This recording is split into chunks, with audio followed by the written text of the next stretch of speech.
Hello and welcome to Blackfeather Guild. Today we're doing I always struggle to say this, La Famille Boucherie. I think I said that right. The episode title is Fangs on the Pulse. It's going to be a lot of fun, but it is a very gritty and dark game, so just a quick disclaimer for everyone. It was in chat just a minute ago, but I'm going to put it up there again as well. There's some text in chat that talks about what this game deals with, so there's some dark themes and things like that, so just something to be aware of if any of that would be particularly disturbing or upsetting. Just a heads up to let you know that you may need to skip this show or just be prepared for those topics to come up. But if none of that's a problem, we're absolutely happy to have you here and hope you enjoy the show. Before we go over to the cast and introduce everybody, I wanted to take a quick second to tell you how you can participate from the audience. So one of the easiest ways to do so is through the game tweet, which you'll see in chat there, the link for that. So for this game, the system works a little bit differently than, excuse me, than a D20 system or something like that. So instead of a D4, it'll be gifting an extra die. So there's a number of dice that are rolled for each task, and the more dice you have, the better your chances of succeeding at what you're trying to do. So for this system, instead of it being a D4, they'll get an extra die to roll on whatever they would like. And that's every 10 interactions on that tweet. That's likes, retweets, and comments. We've already reached 10 even before getting to this point. So there's already going to be an extra die in the cast pool and the DM pool as well. So if you would like to make it 2, we just have to get up to 20 interactions on it. And again, that's likes, retweets, and comments. They all count. So that's the easiest way. Another way that you can do so is through guild coins, which you earn just by watching the show, going on raids with us, things like that. It's through Twitch. So if you look at the rainbow-colored icon right below your Twitch chat box, you can see the menu for that where you can redeem those. There's a full description on every single one as well. So if you want to click through there and see what each one does, you can do that. But one of the biggest things you can do with them is plot points, and these affect the show. You can make anything from an inconsequential change to a major change in the scene that's happening. With all of this, it's important to also note that the DM does have final say, so if something would be game-breaking or potentially throw off their story really bad, they may edit it to make it fit a little bit better with what's going on. But in general, we'll try to stick as close as possible to what you suggest. So the inconsequential plot effect is something like renaming a business that the characters are going into, whereas a major one is giving them a boon or a curse, something that either gives the cast or a specific character something they really need in an important moment, or denying them that important thing when they really need it. Lots of different things that you can do with them. There's a full description in the panels down below on plot points. And then finally, if you'd like to help support the channel financially, help us keep the lights on and such, there's a number of ways that you can do that as well. Those are all right over here. They can be done through coffee.com/raven, raven.rocks, like you see on the chart there below. Also through subscriptions, bits, and through Patreon, which is right there in chat as well. So our Bard tier and higher patrons get credits towards viewer actions every month that they can redeem at any point. Most of these are fairly self-explanatory, but some of them might not be, so I wanted to do a quick run-through. So for the 1d4, in this case, we're doing an extra die. For the d6 in this system, we're doing it as an auto success, so it's you need a number of successes in a single roll to succeed at something.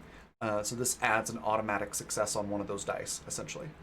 A switch allows a player or the DM to have another character, or another player rather, change their action word. So to use a classic example, let's say we're in D&D and there's a bard that's doing a lot of cliche things like trying to seduce the dragon, and the rest of the party or the DM is like, I really don't want to, go that route. They may throw out a switch, and then the bard has to do something other than seduce, and it can't be directly synonymous. So they wouldn't be able to say, I want to flirt with the dragon. It has to be something completely different. So it's a fun way to nudge the story in different directions. Speaking of switches, we did have a $3 donation even before we went to our intro screen here. So that does gift a switch to the cast. So thank you, Michael, for that. Advantage and reroll are much like they are in D&D, if you're familiar with that. So with advantage, you call it before you roll. You roll twice, and you take the better of the two results. A reroll is essentially the same thing, but it can be done after the roll. So if you didn't use an advantage or didn't have one available, and you rolled poorly, A reroll allows you to do it even after all the dice are shown.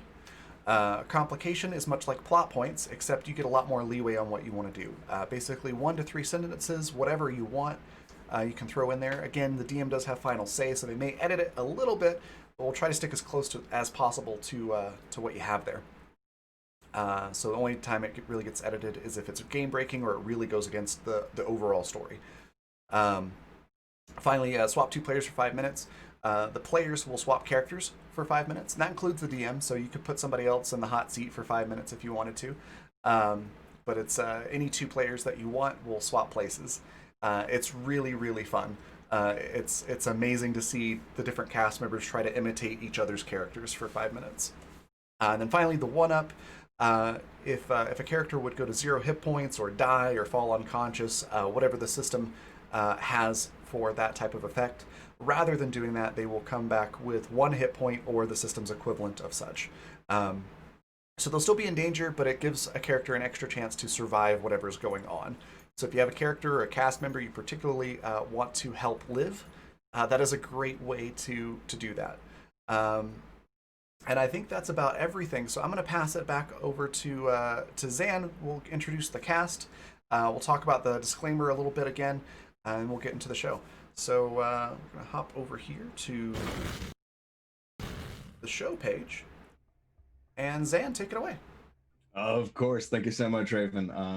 Always an absolute delight to be on the channel. Hi, everybody. I'm Zan, and today we're going to be telling a story about vampires. But before we do, let's let each of our characters introduce themselves, who they'll be playing, and yeah, give us just a little bit of information about yourself. We'll start today with Test. Please tell us who you'll be playing and who you are. Hi, I'm Charlie, Test the World.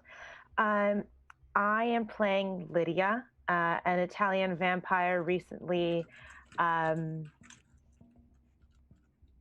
back to New Jersey and now off with Maven to New Orleans, where our story is taking place. Excellent. Just trying to catch myself up. No worries. We'll do a real quick plot recap before we begin. Next, we'll move on to Natatuli. Hello, I'm Natatuli or Nat. I'm playing Mikey, a Nosferatu.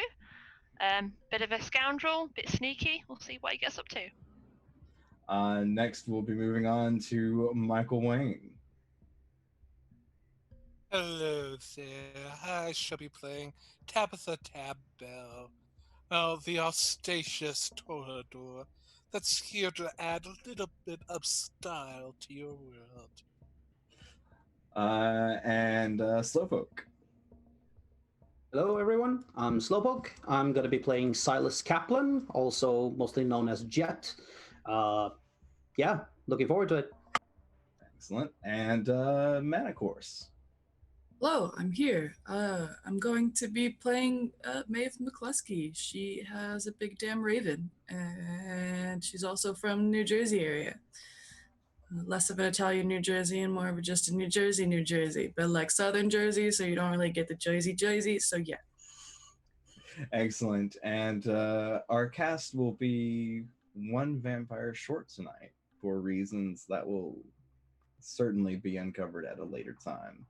And before we really begin with our story, all good stories with questionable content should start with a warning. Darkness lies ahead. La Famille Boucherie is a program that embraces the night, the darkness within it, alongside the darkness within each of us. As such, this game may feature content that is troubling or triggering to some viewers. If you're sensitive to topics such as homelessness, drug use, blood play, violence against innocence, manipulation or gaslighting, thievery, body horror, or other monstrous themes that may arise during play, please proceed with caution. Otherwise, we invite you to share our story and bask in that which makes us human and that which brings out the inner beast in all of us. Les élevons temps brûlés. All right, everyone. So, just a quick recap of where we ended our game last time, you all found yourselves separately pulled together to the Prince's Manor. A new experience for each of you, as you are all fairly young vampires in the city.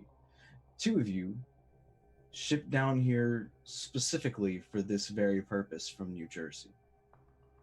Now, the Prince was perhaps somewhat flippant, but did provide you with the means to make a name for yourself within this city. He showed you a kindred, seemingly like any other kindred that you had seen before. However, when you witnessed this kindred feed, something strange happened. The kiss of this kindred did not bring ecstasy, joy, and bliss. Instead, it brought searing, bone-crunching agony as its victim lay on the ground screaming in pain. A sight that none of you have been familiar with to date. After some skillful use of domination by our own Jet, you found out a little bit of information. This individual called himself the Shadow and was new to the city. They were hesitant to say more, and that's all the Prince needed before the scourge of the city ripped their head from their shoulders. You were all sent on your way, having imbibed in the Prince's blood and felt the sweet, sweet taste of the blood bond begin to set in. You agree to all meet the next day at the haven of Maeve and Lydia, and that's where our story will pick up. As the sun sets, people go about their business. They return home from work. They sit at the bar watching sports. They cook dinner for their friends and family. But not you, for you've been dead as long as the sun has been in the sky.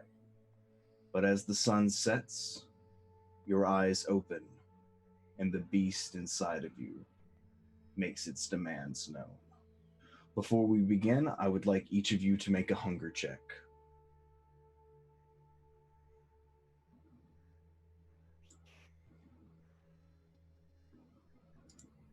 A rouse check, yes. Oh, okay. So that's what we're looking for is rouse. Mm-hmm.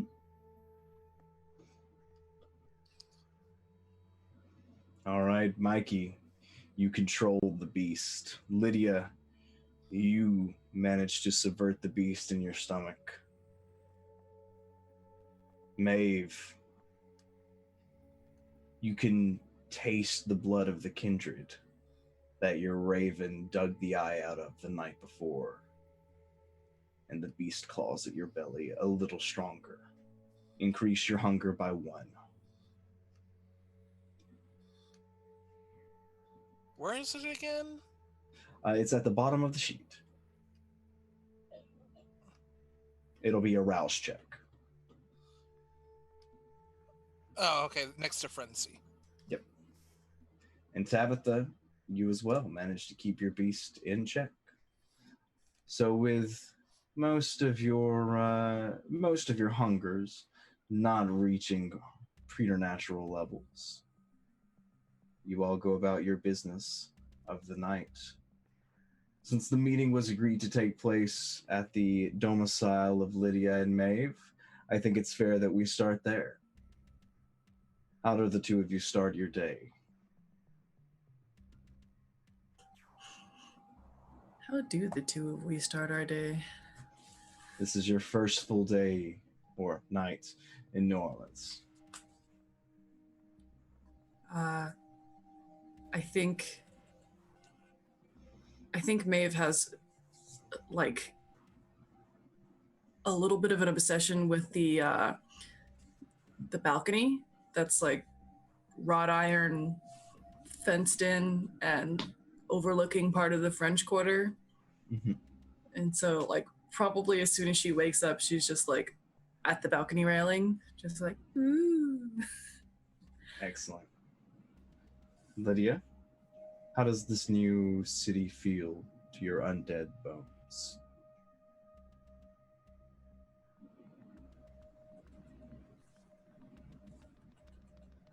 Oh, Oh, I think you're muted, Lydia. Charlie's muted.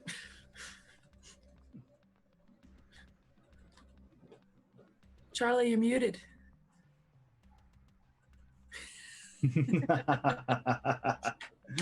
She's as quiet as the hunger within her soul at the moment. Just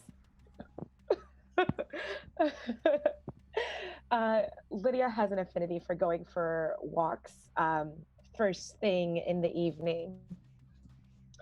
So she's beginning to explore the city with a walkabout, but knows to return for her tasks with the evening and is eagerly ready to discuss with Maeve the mysteries that we have to be unraveling together. You see sights that remind you that this is a city full of life. You see buildings that predate even your sire's birth. You see people continuing about their normal life, happy in ignorance of that which is around them. You see people truly living, not the shell of humanity, the facade that some would employ, but with needles in their arm, leaned against alleyways, their eyes wide, experiencing vivid reality as they attempt to escape from it. This is a city of the living and of the damned. Who is the next to waken?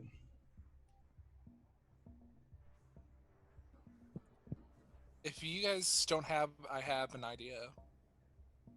All right. What's Okay. your idea? Okay, as Tabitha awakes, she's in this like 1980s nightgown as she's just waking up and goes to a laptop and roughly is getting up all the HR stuff that she's needing to do for the month, and because of just like can do this much faster, the vampire roughly does like a month's worth of paperwork there, but because it all has to get redigitalized Mhm. and for it to go back into the system, it also takes about 2 months to actually get back in the system, making it all that much slower. Mm. Or yeah, as this is occurring, the intern comes up with a cup of like lamb's blood from the butcher that's next door to just help her wake up and just have that morning coffee, essentially. Just, "Mm, thank you, intern. You know me so well. Oh, you even did like a little heart in it. Thank you." A And little bit of froth, coagulated blood making the heart. yes, and roughly after that, kind of like has done the paperwork and had like the cup of goat's blood, probably gets dressed and has like little like gift baskets for everyone before they like head off to the actual place. And along the way, she probably will call up the lady and just complain about the blood bond. Just like basically, oh dear, can you believe how gauche she was? Did a blood bond, couldn't even bother with a contract. Yes, dear, it is gauche, but that is the way things are done with the more senior amongst our kind. I know, it just pales in comparison to your greatness, and I'm just used to a much higher standard. And what's Tabitha wearing today? I know fashion is very important to her. For her, like, she does have the obvious, like, golden, golden shoulder blades. Uh, Today probably is because of a very new audience of new people having rather a more low key kind of jacket than her more ostentatious rose jacket. It's more of kind of like a little like almost like spider web, very kind of like almost goth Loida kind of in design of both the jacket and vest, with her her white suit underneath, like just very buttoned up and almost looks like a bow from just how the buttons up, with the standard black slacks and red dancing shoes. Excellent. Um, who is our next to wake?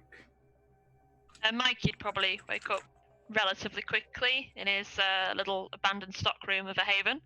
And he's going to be very, very eager to meet up with the others at the hotel address he was given the evening before, because he's very eager to impress. So he'll be scampering over there as quickly as he can. Sounds like Mikey is going to be one of the first ones to arrive. Is Mikey? How does Mikey plan to get there?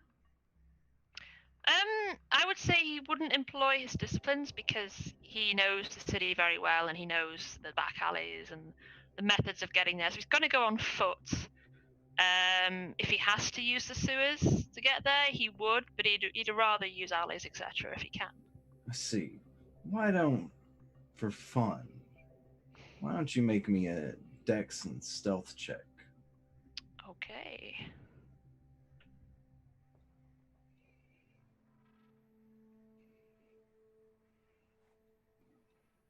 I'm assuming you're wearing a hoodie or some other something else to obscure your face. Yes, he's got his hoodie right over his head. That is 3 successes. Excellent. Ooh, the beast is calling you, but you manage to fight it back, and you do well. You do well. You feel like you're completely unseen. I believe next that only leaves Jet. How do you start your day? Your night, rather. I'm getting up a bed or it's not really a bed. I'm sleeping on my couch. I rarely use my sleeping quarters, if you will. It just doesn't feel right. Instead, I believe I failed my blood arousal check. So it does gnaw at me. I consider the blood bag I have in the fridge, but I try and stay away from it. It's more of a emergency thing. I grab some old clothes I got laying around. I head out. I start my car, and as I get in the car, I pick up my phone. I'll send 2 messages. One of them is for Jesse, and telling him that I'm gonna need some stuff for tomorrow night. Probably list up some measurements for some clothes. They're not my size. They're a bit smaller. Okay. The other message I sent for is Leroy, where I thank her for the opportunity, and also if she knows anything about where they picked up this person that we met yesterday. Excellent. And last but certainly not least, through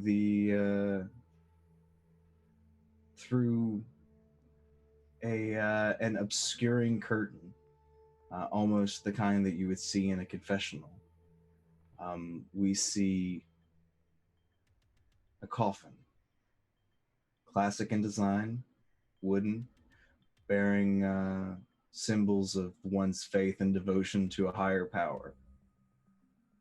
And we see it for a minute, 2 minutes, expecting to see a figure rise and stirring within it. However, nothing happens. As the camera pans, we see that it is already open, empty, long before the sun is set.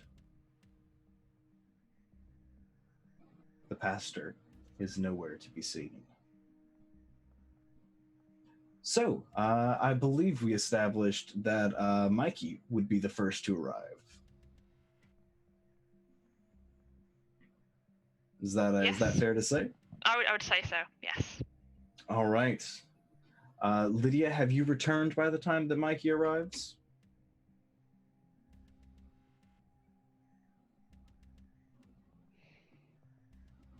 She nodded. Yes. All right. Sorry, I'm watching the stream, so I'm getting a little bit of a delay. All right. So, Mikey, as if appearing from the shadows themselves, you make your way into their nice, very nice little haven. Could the two of you please describe your haven? Is it an apartment? Is it a suite in a hotel? I was thinking like a flat in the French Quarter up on probably the second story. Usually French Quarter doesn't get much higher than that. Most of the windows have pretty intense blackout curtains on them, but they're all kind of thrown open now. Yeah, it's full of stuff that hasn't really been settled in yet because we just got here and our U-Haul kind of dumped us off and kind of had to immediately crawl into our coffins. So it's nice, but it's also kind of a mess. I would imagine the furniture that came furnished, because it belongs to someone else and we're just staying there. Yeah. It's essentially like Louis and Lestat's flat in Interview with the Vampire. Very Except, like, modernized. Excellent. Modernized and a little bit more flame retardant. I'm going to completely rip off a joke that I heard on Twitter this week. I know Vampire has a lot of skills and abilities, but there's only one that you need, and it's your Lestat. Yeah, great joke. So, Mikey, you arrive and you see the apartment. Do you make your presence known as you walk in? Yeah, I guess he would kind of rap on the door several times very quickly and kind of pace outside and wait till he's let in. Okay. Maeve like yanks the door open, but like only like a foot, and it's just a face in the doorway. She's like, "Oh hey," like lets you in. Hey, thanks. Nice place you got here. Yeah, kind of got Daddy Warbucks, but like I like it in a less creepy way. Mikey will go and find. Sorry. No, it's my fault. He'll just go and find a corner, dark corner, and stand there unless you direct him otherwise. I mean, you can sit where you like or lurk where you like. Chairs are movable, so go for it. All right. He'll go and scamper down and find a nice, comfy seat. Again, if it's near a corner, he'll take it. This one, it's in the gloom. Perfect. Specially placed for our Nosferatu friends. Lydia's just like lounging on the couch somewhere, and she's like, no, not really ready to socialize yet. Just a fainting couch by the window, staring outside. Honestly. Mikey's not socializing unless you're forcing him to, so. Tabitha, Jet, who's the next of you to arrive? Okay then. Tabitha, she arrives in this very nice Ford, much longer than it should be. Almost looks as though it was a reused for a cemetery, those types of cars, has been repurposed, and she comes out with 6 boxes that are in her hand with a long kind of almost like a little long box that's on a hanger that's slooped over her shoulders. And the intern opens the door for her as she's going out, and she says, "I love you. Thank you so much, lady." And then just hanging up as she's getting out with the boxes. and then as she's going out with the 6 boxes and a long box over her shoulder, we'll do haircut and a shave of the dut dut dut dut dut dut dut on the door. Maeve, Lydia, you hear the knock. I think Maeve recognizes it and throws open the door, knowing Tab is probably going to want to make a very flamboyant entrance. Hello. And Tabitha makes her grand entrance. Do you offer her your non-existent hat or coat rack to hang her things? I Maybe an umbrella stand. hold my arms out for boxes, assuming that she's just going to throw them at me. This one over the shoulder, I think you will appreciate as a fellow lover of the Ravens. Kind of slips it off and handles it to you. Other than that, I have a gift box for everyone here, once everyone has arrived. But I think you'll really appreciate the craftsmanship in that. You shouldn't have. What is it? Oh, do you want me to spoil it? Oh, yes, I will. Okay, it's a nice. I'll rip it open if you like, but it's roughly it's a carrying case for a nice umbrella. Had repurposed. Let's just say a past person, nice skeleton, and build to it.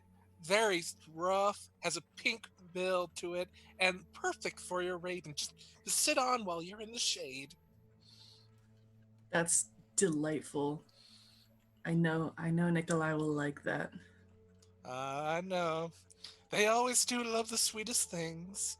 And have a box for everyone once everyone has arrived.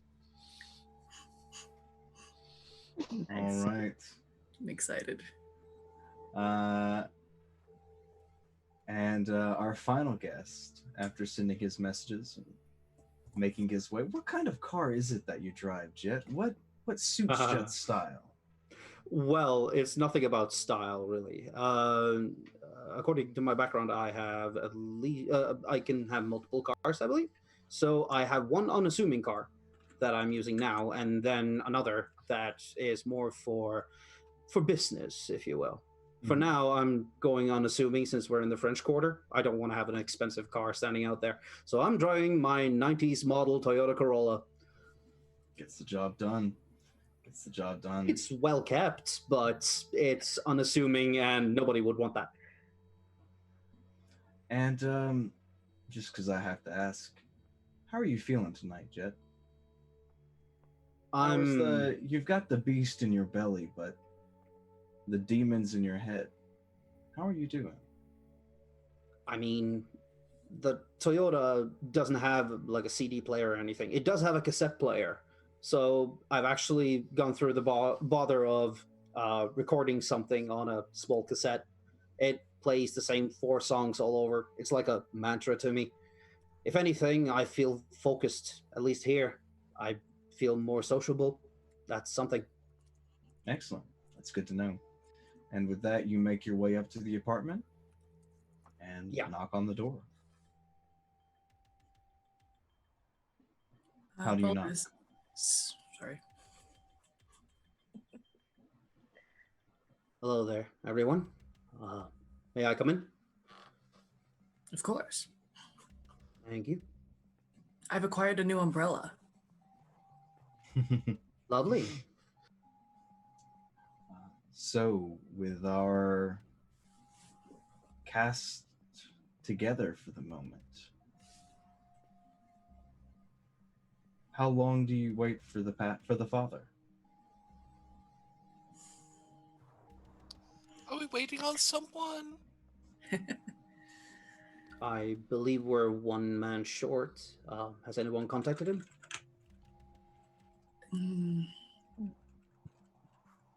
Well, I think the whole purpose was to meet up here and exchange information, so we haven't gotten it yet if they don't show up.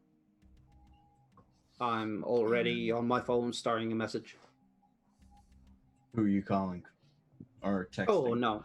Oh yeah, I'm sending a message towards the Reverend. See if I can get a response. I'm asking if he's far away, when we can expect him.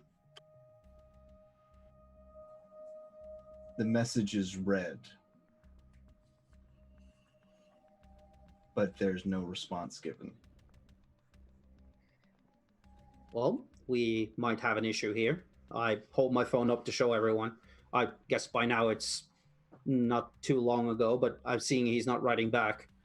We might have a case of somebody interfering here, or he's in a position where he can't arrive at least. I would suggest we don't call. Maybe he doesn't like us. Well, that just means one less box for him that we can all share between us all. Ooh, Maybe he's hungry. maybe. Possible. Lydia offers up. So, you all find yourself in this comfy, if somewhat gaudy apartment. Fresh attire delivered to you, handmade by the Toreador herself, or whatever staff she employs to do that kind of menial labor. And the evening is yours to plan and carry out. How do you proceed? I will remind you that you were asked by the prince to find where these new kindred are coming from and what exactly their goal is. Well, now the first thing I would like to start off this is apologies. I am deeply apologizing for the prince. I know he would not for putting such a gauche blood bond on all of you. And thus I have a little box prepared, uh, selected food that has been infused with blood. There's less food and it's more of just a conveyance, such as we have the tofu turkey blood. That's all prepared in there, and we have these sugary, like again. Forgive me if these are not the best, but these right here are with a little bit of human, a little bit of lamb's blood mixed in for a nice little thing. Another little assortments of little foods to nibble on while you're in between in that good meal that you need. So you all would know this is a very kind gesture. However, any solid food that you ingest, um, in unless you're one of a specific few, will have to be purged from your being before you enter torpor this night. I will like say like these are like even though like it's roughly like it's completely like blood. It's just like essentially like the format. Like Yeah, yeah, this. it's coagulated and everything, but it's not fresh blood. Yeah. So it's going to they can eat it and they can imbibe it, but it won't slake hunger, and there's a good chance that they'll have to purge before they enter torpor this night. But the raven definitely like hops down onto the table and starts like Oh, inspecting. the what they- raven is enthralled with it. You tell you what, Michael, just give you a little note. The raven is fond of you. Oh, how sweet. It tilts its head to the side and you see a little bit of kindness in its eyes, but you also see hunger, the same hunger that resides in each of your belly. I'm Oh, like- such a sweetie. Nikolai, one. Very well. So, how do you all proceed? Now, do any of you have a certain plan in mind? I would like those who are familiar with the city to please give me a wits and streetwise roll. Difficulty 2 successes.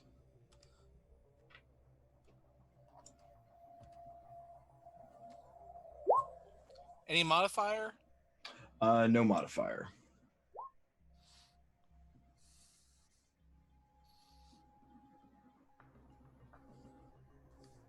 I've got 3 successes.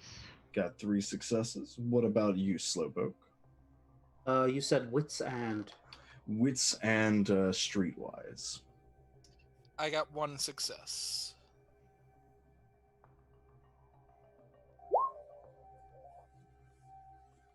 All right. So, Tabitha, maybe this place escapes you because it's just beneath your taste. But Mikey and Silas look to each other and both think of a place that you might be able to get a little bit of information. There's a club not too far from here that is popular with the kind and curated by the kindred. A bit of a feeding ground, a slaughterhouse where the prey come willingly. There are rules in place, but it is a safe place for your kind. The name of this venue is The Pulse. It's a nightclub. Their dress code. Not strictly. Yes, actually. It is, look sharp. Look sharp. No slouches. Maeve If just you like have- hold up one hand of claws, like, what? If you have to ask about the dress code, you're not wearing the right thing. Oh. So Mikey's. Well, again, we can work on this. Like, Mikey, we have a good start on it. The fashionable gloves, a very goth look. Maybe if we can add just a little eyeliner there and get us some more current jacket with holes in, I think you'll be fine. Oh, don't worry. That will not be an issue. Well, again, like, I think most of us are fine. It's just, like, Mikey in particular, I think it's just almost there. It's just a little bit more effort. I mean, sure, whatever gets me in the place. So how do you plan on getting Mikey in? I am. Oh, go ahead.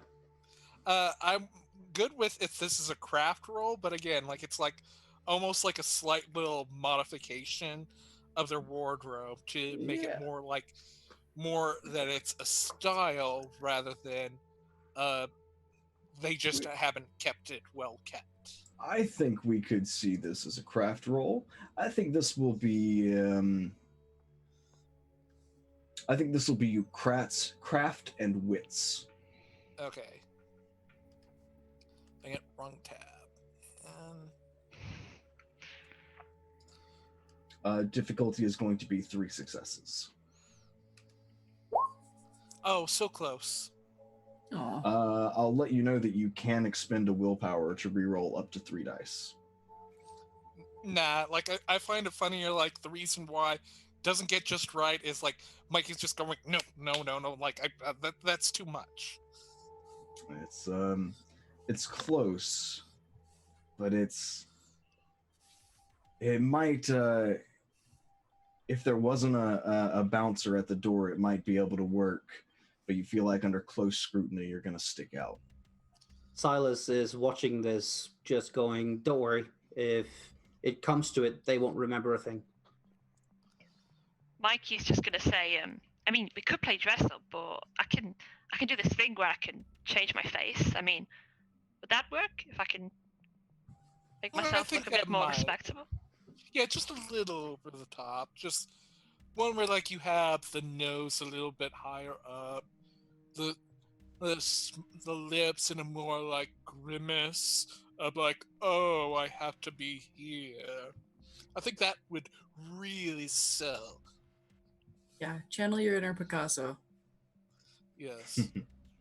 Think of, like, someone like a Torador would be offended with anything, given that more. Because I think this is one where you can embody what you dislike, what you hate. I think you can do this very well. You guys know whether the bouncer is Kyan or Kindred? Oh, most likely this will be Kine. I've never experienced a kindred in the door. That's, yeah. It's kind of beneath most. It's lowly work. Yeah. So let's just Suited for a blood bother bag. the Kyan at the door. So you all make your way down to the pulse.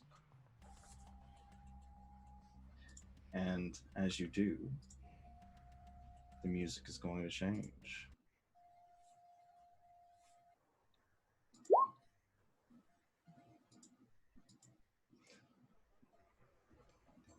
Just like EDM stuff.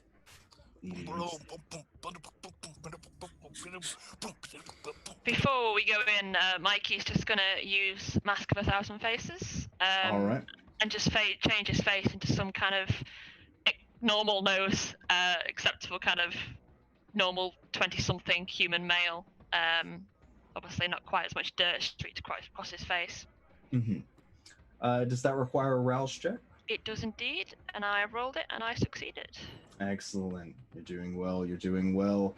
The beast wants payment for its gifts, but your will is strong, and you manage to fight it down.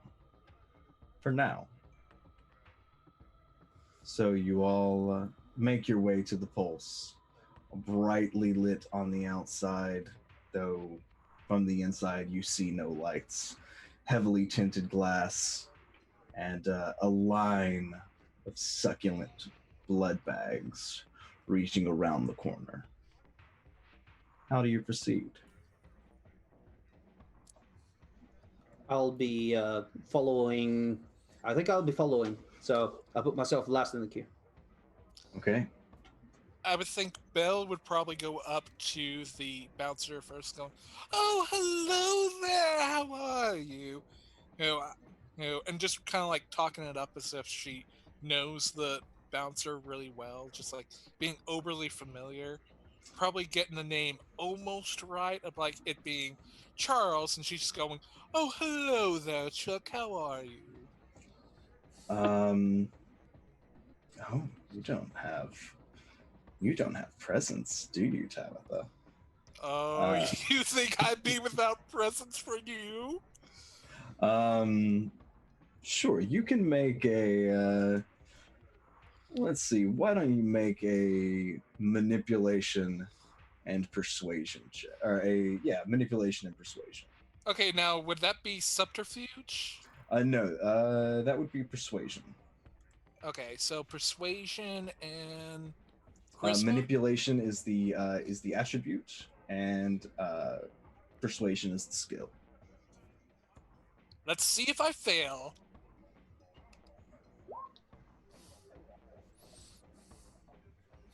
That's a 3 success, I think. Oh, fantastic! Oh, that is and it's 1 is a 10.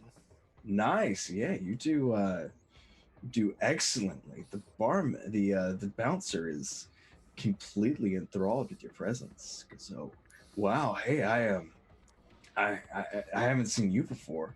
Is this your first time? Oh, no. Like, it's not my first time as such as though I've worked with others. That's how I have known of you. I'm not of this level, but I appreciate, like, you do such a good job bouncing, and pulls out, like, a very, like, black rose of just, like, that is very, like, almost like a pin. Like, it looks as though it's been very artistically created, just like, again, for anything that can do such a good job in the service industry deserves to be treated so well. And here's a little treat. Thank you so much. I really appreciate it. Sorry, I missed your name. What was it? Oh, you can just call me Tab for short. Now, Tab. Me and my group here are needing to get in, and I know, like, you require a list and a waiting in line, but as you can see, like, I know. You know how people of this level don't really need to wait in the line. Go in Yeah, through. no, you know what? I totally get it. Let me just, tab. You said. Oh yes, because you can always put it on the tab. Uh, hey, well, actually, I think you're on the list. Um, say, I get off work in about at like 4. Do you maybe want to go get some coffee? Well, I'll have to check my schedule, but it may not be tonight. But keep Sunday open like that. But you know how it is, like getting our schedules to line up Oh properly. yeah, yeah. No, I totally get it. I'll I mean, you know where to find me. Royce is my name, by the way. It's really an absolute pleasure. Oh, I'm If I get sorry, to see Rose. you And here again. I thought it was Chuck. I'm guessing he's works the other shift. I'm Oh getting you yeah, two. yeah. I mean that's I mean I don't know him, but there's a lot of staff here. Okay, well, here, just so that way, hey, you don't forget me. Here's a little card, and you can and just give that a ring on my pager, and I'll just get back to you. Oh wow, pager. That's retro. I like it. That's so Yes, cool. Uh, retro. yeah. Well, yeah. Go right ahead. You and your friends are welcome in. Before we continue, thank you so much, Game Face. $2 donation. We massively appreciate that. That also means that you can add one automatic success to my or the player's dice pool. So just drop into chat how you want to spend that. And again, thank you so much. We really appreciate it. Man, we mustn't tally, my good friends. Yeah, and with that, the door is opened and your path is unbarred. Mikey, how does this feel walking amongst the kine and blending in? Mikey is very uncomfortable and he's probably still wearing his hoodie and he's trying to resist the urge to put the hood up and shrink into the shadows. And he's just shuffling behind everyone, just avoiding any eye contact that he can. See. Well, you all make your way into the pulse, and true enough to its name, the music seems to be alive. There's a heavy bass beat and an energetic DJ standing behind the booth, spinning some. Well, for some of you, you might consider this enjoyable, but some of the older amongst you might not see the appeal in this kind of music. It seems to be mostly generated sounds, no passion, no life behind the music whatsoever, though it does hold the beat of a heart you can feel even through your fangs. You don't feel the life behind it. And this place is packed. It's an absolute meat market, and you smell the flesh and the sweat and the emotion. And it's sweet. It's tempting. Does anyone have Auspex activated at the moment?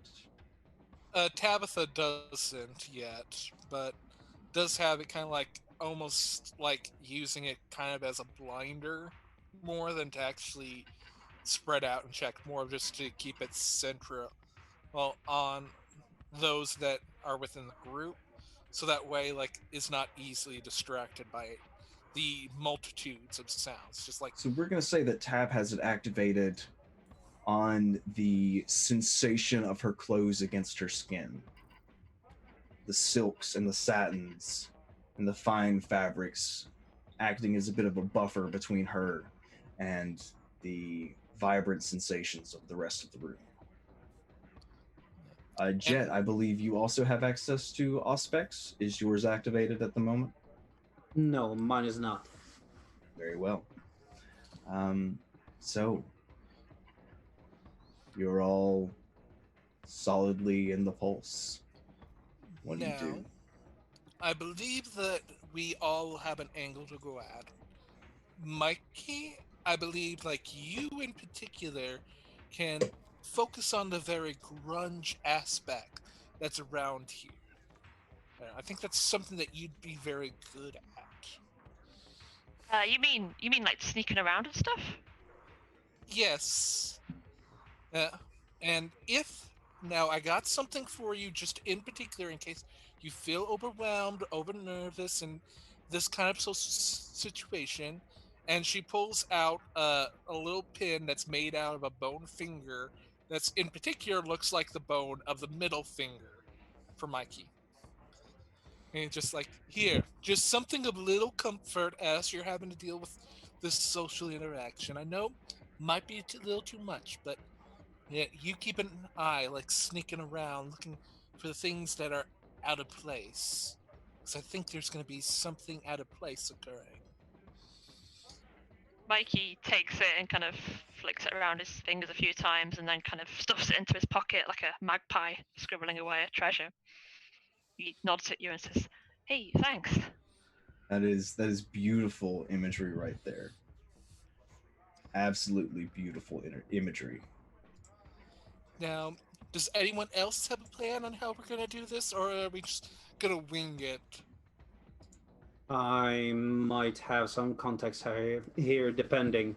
I also, well, as soon as we have a target, I have ways to follow that, but I'm not good at locating them. Find me a target, I'll keep up with them. Anyone What, good at finding? What's the structure of the club like? Is it warehousey? Is it? It's 2 floors and warehousey. Okay. Second floor seems to be the VIP area. There's a lot of couches, privacy walls between the booths, and some of them even have blacked out glass so that they can see the outside without being seen within. Yeah, I feel like Nikolai likes being up high. She definitely called it the bouncer, and Maeve was just kind of like winked and was like, emotional support Raven. Yeah, I'm gonna say Nikolai's up high. Tabitha did well enough on her persuasion check, but we'll say he's still a little bit he's still thinking with his lesser head at the moment. Well, I also slip him like 100, so he just can like forget about it. Oh, of course. Sometimes disciplines work, but cash is always king. Yeah. So Nikolai ate an eyeball last time of the people that we're looking for. Can she does that do anything to maybe help her find similar tastes? Make a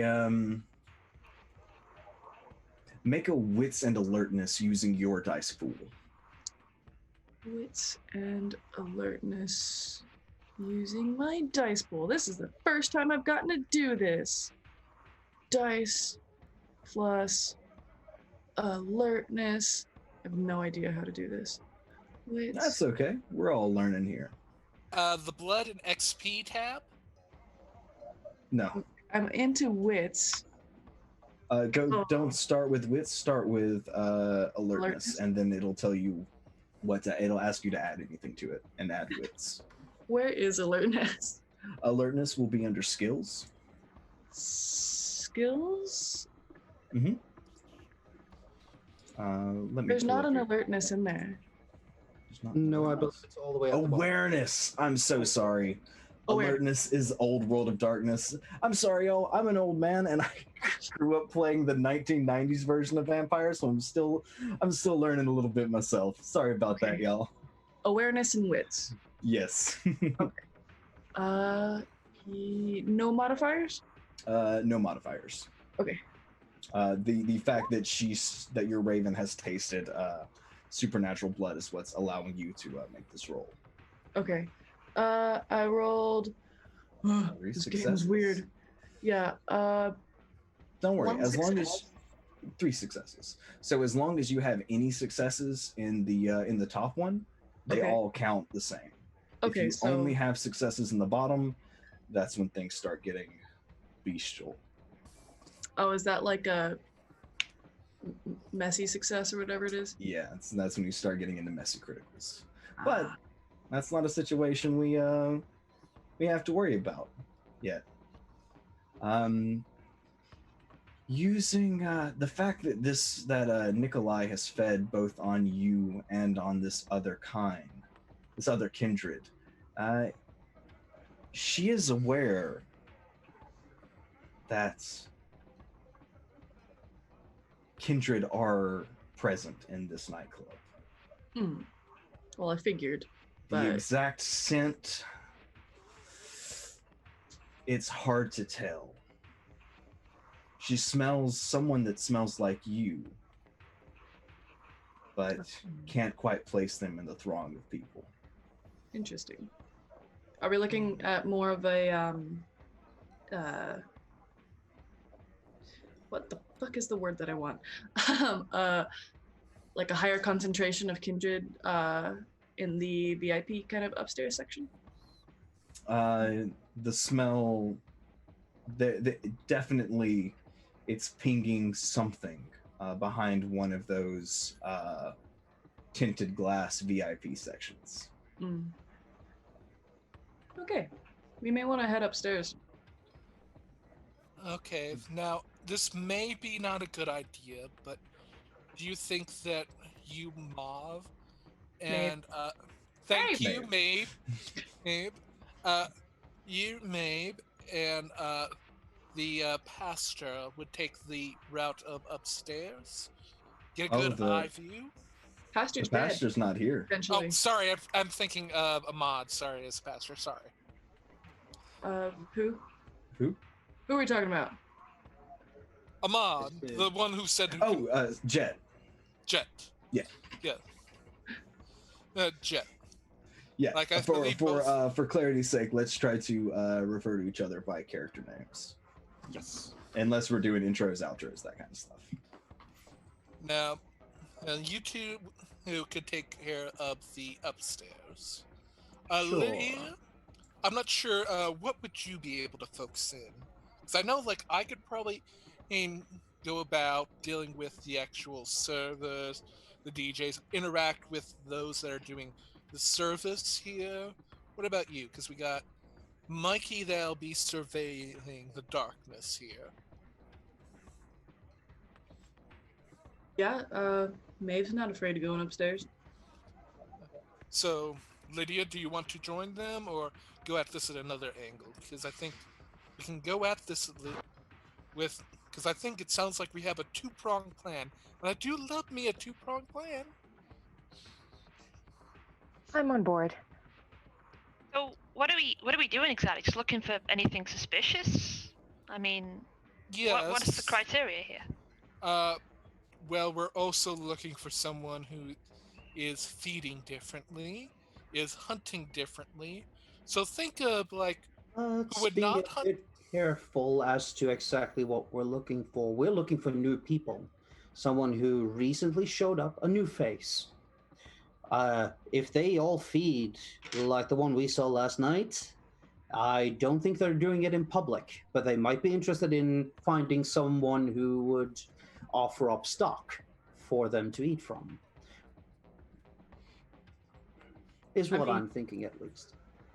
It's not like we're not supposed to be here, so let's go upstairs and goof around. An extra little bit of information that Jet and Mikey would be aware of is that this is not only is this frequented by the kindred, this is also run by the kindred. You would know that someone named Miranda Sanders is in charge of Clan Ventru.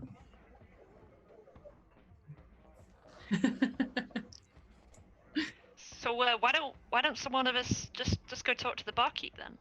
Well, that's my plan, along with like Mikey in the shadows, Lydia, Jet, and Mauve. Maeve, thank you. They would be trying the VIP, while you, Mikey, will be from the shadows searching the general area. So hopefully what will happen is, with Lydia, Jet, and Mauve, Maeve, thank you, will bring the target out to us, where we will get to get them. So we're getting at them from two directions when they're found. whether down here or in the VIP section. Yeah, I clomp up the stairs to the VIP section. Like, I little follow to no gracefully hesitation. behind. Okay. Who is coming with Maeve? I'm trailing gracefully behind. I think Jet was coming? Jet and Jet Lydia? is coming, yeah. Okay. Might actually take the front on this. I get the distinct feeling I move around for different places a lot when I'm hunting, so wouldn't surprise me if I've been here before. But Yeah, you've definitely been here before. exactly, You've been here enough times that you know one of your blood is also frequently here. You haven't seen them yet, but you know this is their regular grounds.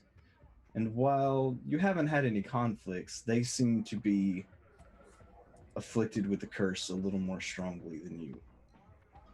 The nothing blood new takes there. hold on people differently, and this individual, you didn't know them in their mortal life, but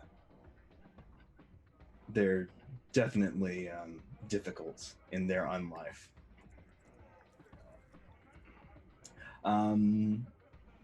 Yeah, so I think before we move on to the three of you, we'll take care of Mikey.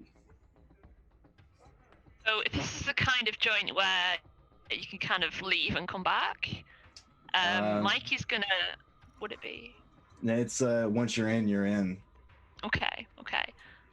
In that case, yeah, Mikey's gonna be kind of walking around the corners, edges of the dance floor. He's probably got a drink just to, blend in. What's the Yeah, drink? just looking. Just cheap beer. Anything that's cheap. He's not fussy. He pretends to drink it half-heartedly. But yeah, he's just looking for anyone who looks a bit shifty. Anyone that looks like him, basically. Mm-hmm. Why don't you make me a wits and awareness roll, unless your subterfuge is higher. Either wits and subterfuge or wits and awareness.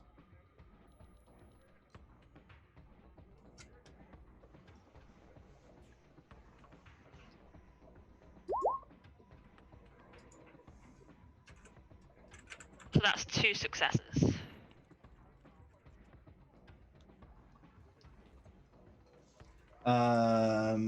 Okay. Yeah. Um, 2 successes. Let's see.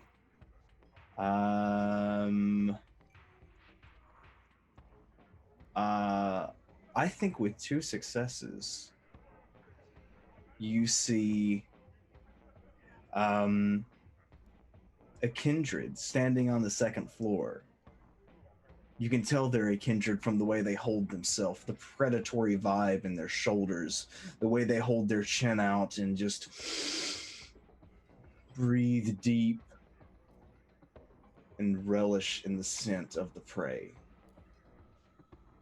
And they smile. And as they smile, you see the glint of ivory in their mouth. 2 fangs. This person is dressed nicely, but not in a business manner. Jeans that appear to be a little too tight, flashing what, giving an idea of whatever manhood they held in their last life, and physical manhood, not metaphorical manhood. You all know what I mean. And you see them.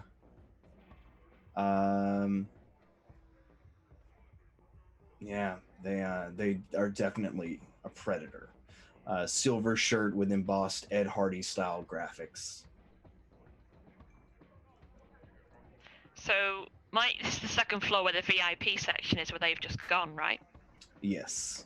This So particular character Mikey's- is not in the VIP section. Okay, but they're upstairs. So Mike is going to try and get everyone's attention without going up to them because he doesn't really feel comfortable going up there. I guess he'd probably just whistle until someone looked round, one of the group that is that was upstairs, and then he'd just kind of, as stealthily as he can, just kind of point kind of at that person. Okay. We're gonna say that Tab, you're probably engrossed with your conversation, but Silas, you're mentally preparing yourself for the trial of dealing with another person, and Maeve, you are spreading your senses out between yourself and the crow. But Lydia, you catch Mikey's eye, and you see the same figure. This same predator standing on the second floor, not 25 feet from where you and your compatriots are walking. Is this And- someone that Jet knows? This would be Jeff McIntyre. You know he shares your blood. But before we do that, we're gonna hop back to Tabitha. Tabitha, Yes. how are you pumping the barmaid for information?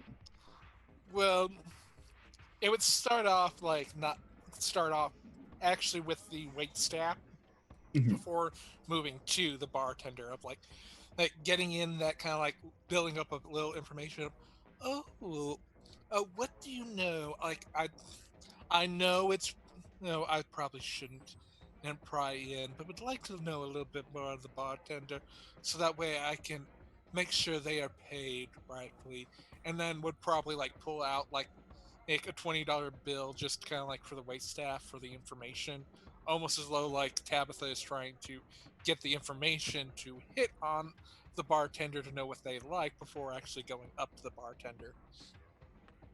Yeah, the server that you're talking to is an absolutely beautiful woman with bright red bangs, and the rest of her hair is dyed black and tied in a low ponytail. Looks like it comes a few inches below her shoulders. Dark skin and green eyes that have to be contacts. Um, she says, "Yeah, I mean the bartender. Uh, that's Alice. This is her normal night. What do you want to know about her?" Well, well, a pretty thing like Alice, like it would be unwise for me to check without actually knowing or asking around. It'd be rather rude for me to just go up, oh, and inquire straight to her without at least a little information. That way, I don't seem rude. Yeah. What do you want to know? Oh, anything, honey. Like even just like a little bit of like what they like, just like what kind of conversations do they prefer.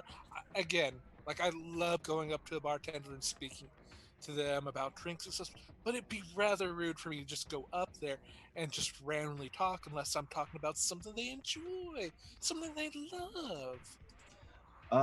Well, I know she likes Jaeger. Ah, so a German gal? Uh, mm, she spent a semester in university abroad, I think. So maybe I don't know where she went. Hmm. Ah, so well rounded lady. Yeah. Well, thank you kindly. And before going up to Alice and ordering a Bloody Mary. Of course, very fitting. Um, Alice, it's a busy bar, and uh, uh, it's Bloody Mary is one of the more labor-intensive drinks So she doesn't seem exactly enthused with having to make it. She seems happy to have someone so elegantly put together in front of her. But Yeah, yeah, like as like she started, like Tabitha has already put down like two $20 bills that are more than would actually pay for the drink itself. oh So yeah. it's that extra effort is well appreciated right before the beginning. So, um, hello there. I hear that you're Alice, someone that's been to universities and such. Yeah. I've been to university. What can I do for you? Oh, again, like a pretty lady as herself. Like I just would really love more to hear of your tales and your travels. Because again, I've heard from the nice wait staff that are complimenting me that you've learned such wise things in your travels, university and abroad, and I was quite curious. Um, I mean, I spent a semester in Barcelona. Oh, Uh, how quaint! yeah, it was kind of fun. Look, it's kind of a busy night. Can I get you anything else? Well, again, like I can understand you're busy, but by chance have you noticed any strange or unusual customers about? Like again, I wouldn't want to trouble you too much, but again, and I'm more than willing to tip you well for any additional information. You've been about, you're very worldly. You would know more than me, this just a simple local gal. Yeah. I mean, like, what exactly? I mean, you're tipping good, so I'm happy to talk with you for a second. But what is it that you're looking for? Well, again, I'm looking for anything strange and unusual I should be aware of. Like, this is my first time here, and I do not know it as well as you. A bartender has worked, put in their effort, their strength, making such quality drinks. Like, you would be the best person to ask, for you're the one that would deal with the most odd and unusual customers. Uh, and she goes, well, no, I mean, things have been pretty normal lately. A little bit more VIP service than normal, but that's about it. Oh? Now, I would take that means that they got to be very important to get up there. Would there be anyone to talk to, such as the owner, as such, to inquire up there? Yeah. The owner is Miranda. I could see if she wanted to talk to you. It'll probably take her a few minutes to I know, uh busy night, but again, and she gives her card along with the $20 bill, just like, if you could try, it'd be so appreciated. sure. I'll see if I can find her. And she hollers at a lanky but built young man behind the bar and says she's going for a smoke. Um, and And as that yeah, in the as very moment, like no one is looking at Tabitha, she kind of Mhm. like switches her drink with an empty glass and just starts drinking out of the empty one to make Ah, it look like she nice. was drinking. Would you like me to make a dexterity or any kind of roll? No, no. I think we can pass that off without a roll. You're good at faking these kind of things. Sorry, I'm venting to chat. By the way, if anyone in chat wants to know what the worst drinks to ask a bartender to make in a club are, it's a Bloody Mary, a mojito, caipirinha or caiprosca, or any kind of layered shot. Speaking as like 5 years as a sports bar manager, um, it's the you should tip well. You should tip Again, very well. that's why Tabitha started with the. Yeah, no, the chat's just blowing up with it. And I had to get my my real life bartender stuff out. um, uh, yeah, okay. So Alice leaves with the promise that she will talk to you, that she will get you in contact with Miranda. Um, I think now the camera's going to shift back up to Jet and crew, and as you top the stairs, Lydia, the figure that you've been eyeing, you see his nostrils flare, and he turns his head and smiles with a look of recognition at Jet, and takes I two. smile back. Hmm? I smile back. Excellent. And he takes 2 steps forward, and he goes, "Oh, my nephew, it's so good to see you again." And Likewise, that's Jet. where we're It's been gonna a while. take our break.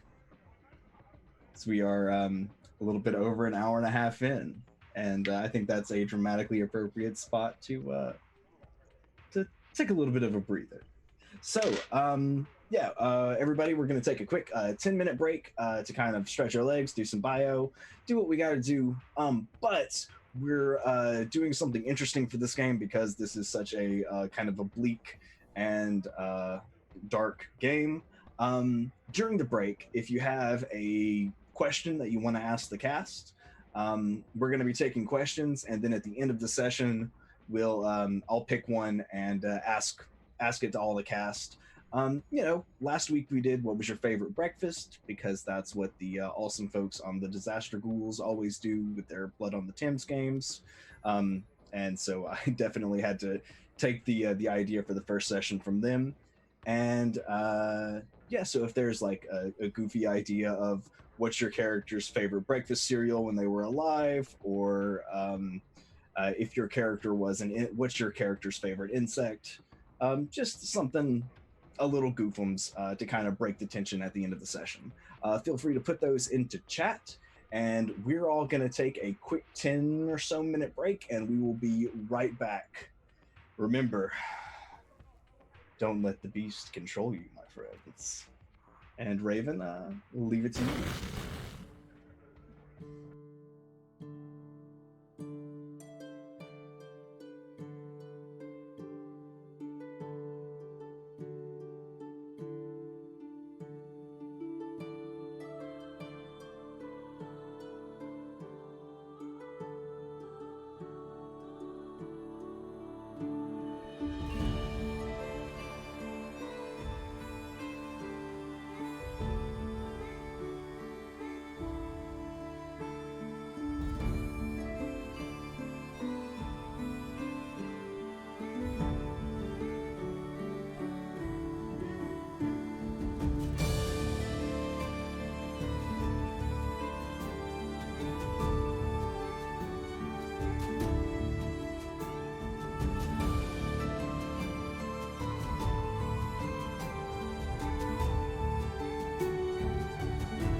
Thank you so much for hanging around with us, everyone. We are back with our story of kindred in the city of Nowlands. So, where we left off before the break, um, Jet, you had been approached by, again, the disclaimer is in chat. This is going to be a dark game. And so please be aware that we're going to be dealing with some dark concepts and some potentially triggering material. And if that's uncomfortable for you, there's no shame in closing out the stream because we're going to get heavy. In particular, the next bit will have a lot of talk about bloodletting, leeches, and some vulgarity. So just a little bit of a heads up. Jet, you had been approached by someone who you were familiar with, Jeff McIntyre, who you know to be a fellow member of the Clan of the Moon. And he approaches you with a smile, fangs glinting, pupils dilated and wide, as he says, "Cousin, welcome." Thank you. Nice to see you, cousin. It's so good to see you. You know, I don't normally see you in this particular abode. What brings you here on such a lovely night? Well, I should wish that it was for pleasure, which it might be still, but I'm still here for business. Well, that's a shame. What kind of business are you? What's the nature of your business, if you don't mind me asking? Well, to be fair, I am looking into newcomers in the area. There might be some new people popping up. Kindred. Unfamiliar to people. We're just checking around. We like to see some new faces. Oh, well, sounds like you and I have something to chat about. Potential. Tell you what, how about you follow me to my little corner of heaven? Lead the way. And we'll talk business. And with that, he turns his back and begins walking towards the VIP sections. I already have the expression on my face. Is there anything that you tell the your two kindred walking alongside you? I just motion for them to follow. Lydia and Maeve, do you do so? I follow. Yes, follow along. All right. You're led to a excellent. Maeve, just as a question, where is the Raven at this moment? The Raven's kind of hopping around in the rafters. She tends to keep Maeve in sight. Okay. So you all, thank you, Michael Wayne, for that plot point redemption. We'll be working that into the next scene.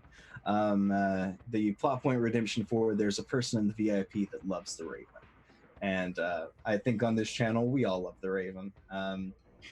Thanks again for all you do.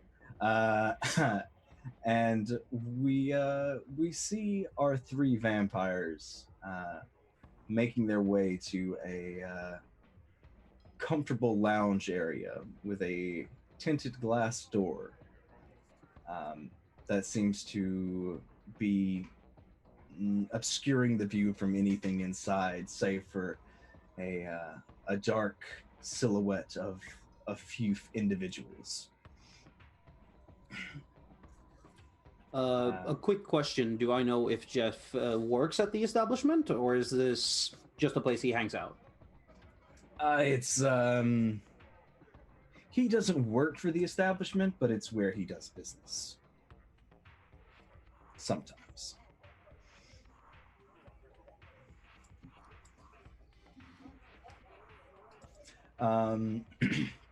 So you all follow, and Jeff gets to one particular blocked off room, knocks on the door in a erratic yet calculated pattern. And the door, one of the figures sitting down, stands up and opens the door. Do you follow inside? Yes. This room is much less brightly lit than the rest of the club. The tinted glass dimming the strobe lights from overhead, and the music reduced to a dull pulse from outside, rather than being absolutely deafening as the rest of the club is. The only light coming from the inside of this room is red LEDs coming from below the table. So everyone appears to have an eerie undercast about their face, all dripped in red. On the couch, you see two humans. You can smell the blood on them. And one of them looks to be a little pale already. Their eyes wide, pupils dilated, somewhat slack-jawed. And there is another kindred sitting between the two on the couch, looking content, scrolling through a cell phone, seemingly unaware of your presence. And Jeff instructs you all to sit down. I take a seat, preferably opposed to him. Same. Okay. Do you sit, Lydia?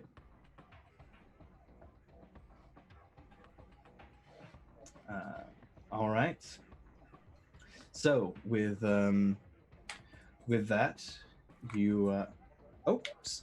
Looks like we just lost the camera, so we're gonna have to play a real quick game of musical cameras, everyone. So if you could all please turn off your cameras, we'll be right back.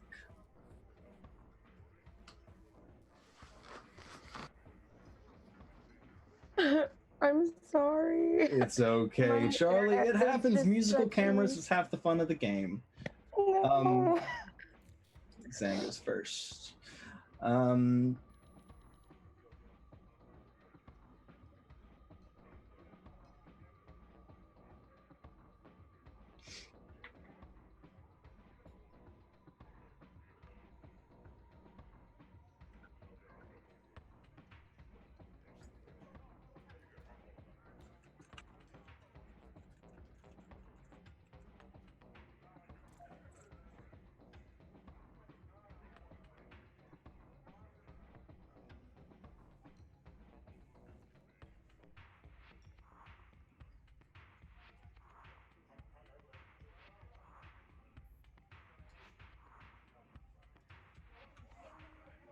Awesome. Thanks so much. I'm so sorry. As the beat drops for just a moment from the club's DJ as the door opens, the lights dim and there's a everyone expecting some kind of power outage before the music comes back with renewed vigor. And Jeff smiles and says, "Well, you always do need a grand entrance. So, cousin, you said you were interested in new faces around here?" Yes, I am, in fact. Or should I say we, which, on the same note, may I introduce my friends here? This is Maeve and Lydia. Oh my, you are both stunning creatures. I see the essence you leave in your trail, and no wonder the heads turn. Tell you what, I think I have a little information for you. Pray tell. But I'm curious. You remember the parable of the leech, right? I'm aware. Good. Are your friends? I work mostly with the ravens and other. Not introduced, unfortunately. Oh, well, Nowhere. this is a fantastic This is a fantastic time. I so rarely get to tell my story. So I'm going to tell you all a little bit of history about us and what we are and what we do.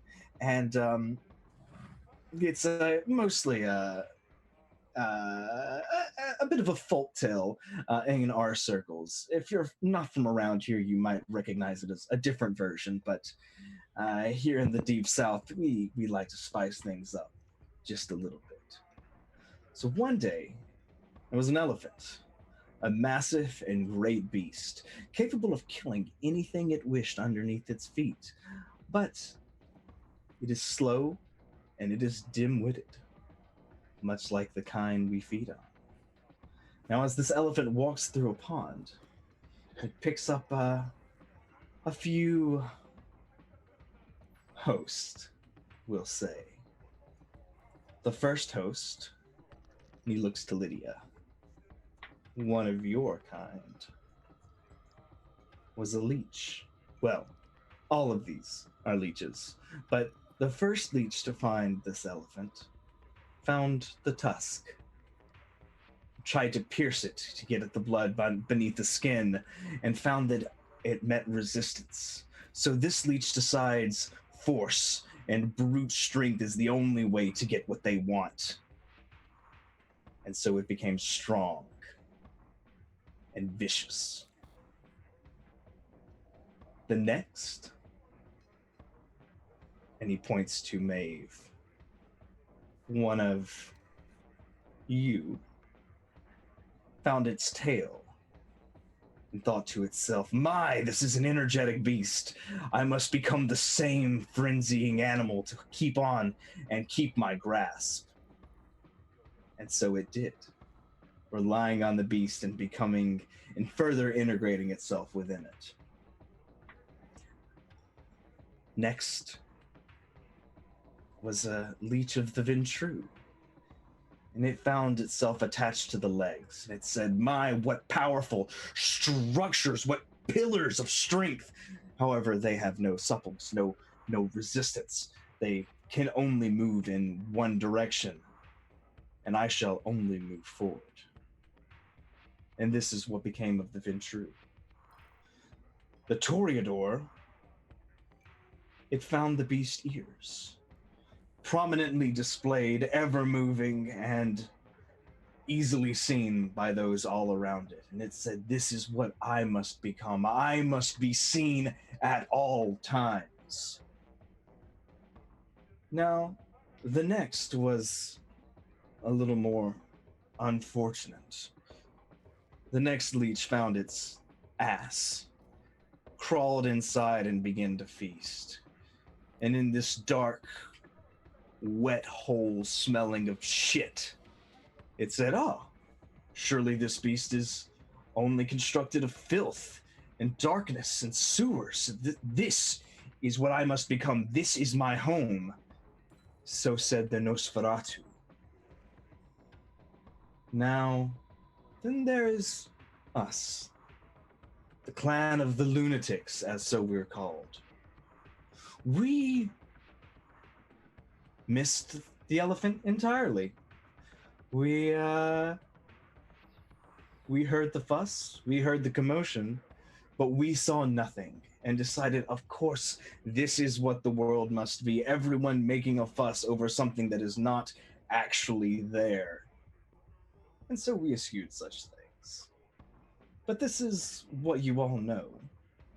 This is not what you come to me for. Now, originally, there are but a few leeches. But I tell you, my mind's eye has seen more. And in this particular city, 2 additional leeches burden us. One leech crawled into the trunk, finding ample room and blood, however constantly being moved from one place to another, serving only as a transport from one hole to something else. Only used for food, only used for life-gaining necessities, but never having a purpose in of its own right. That is what the Forbidden Clan has become. The Ministry. And the last, well, perhaps they had the most unfortunate fate of all. They found the elephant's cock. And as they bit, the elephant screamed in pain and lurched, making a huge fuss, almost dislodging all of the other kindred who were drawing sustenance. And this clan decided that all blood should only be gained through agony. And that's who you're looking for, isn't it? You see more than you speak of. I'm impressed, Jeff. The curse comes to us in many different ways. And Not sure I he's have ever seen actually these seen an leeches in my elephant. dreams. What was that? I said, not sure he's ever actually seen an elephant, though. Possibly. So, what is it you need of me? I need preferably names, if you even have locations to these people. For now, we wish to talk. Of course. What do you wish to talk about? Oh, We're talking now. Would you like Of to talk course. about something well, else? Jeff, we all know what you are. What we are looking for, however, is these leeches. The cock we- leech. Or the trunk Among them. leech. Potentially both, but why not go for the cock? An excellent mentality. Lots of blood. Lots of blood. And you see a mischievous glint in his eye as his fangs begin to extend ever so slightly. He says, so, how can I be of assistance, my dearest cousin? Speak plainly. You know that is one of the gifts of our clan. What do you want? Again, would prefer names if you are familiar with these, if you know of their actions, where they keep their company, who they feed on. If indeed these leeches are as, well, pain-inducing as you make them sound, they need their food somewhere, and not in the open.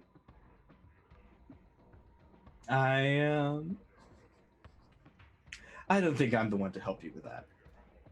Miranda, I think this is your game.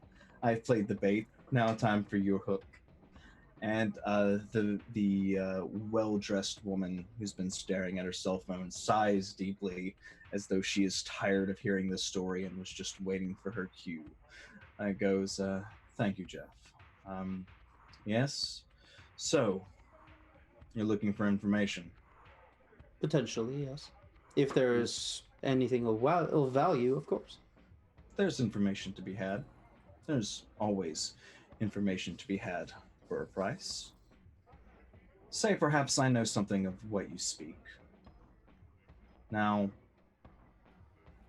I'm curious as to why you're seeking such kindred out. Why we would be looking for unknown kindred? Yes. Doesn't it behoove anyone to know who is in their backyard? We're looking again for people that apparently nobody knows where it comes from, or maybe they do, which would make it interesting. We would like to see what is on the market. I'm curious as to how you came about the information of their existence. Well, This is not common knowledge. no, it's not. But the prince's name is. Oh, the prince has sent you out on this little quest, has he? I just smile. Do I have your word on this? And you feel her sense of presence activate as she stares not into your eyes, but into the memories of your childhood, into the first time you tasted blood, She sees you as the entity, not just as the skin and bones and blood in your belly. If I can feel her doing this, I don't need to answer. She's seen enough. Very well. Well, say I could help you. I don't work for free. And as I've heard nothing from the prince himself, and you have nothing concrete to offer me, I'll give you this information out of good faith. However, I would like a boon to be called in later. All right. I'm comfortable with that. Do you accept this boon, Silas?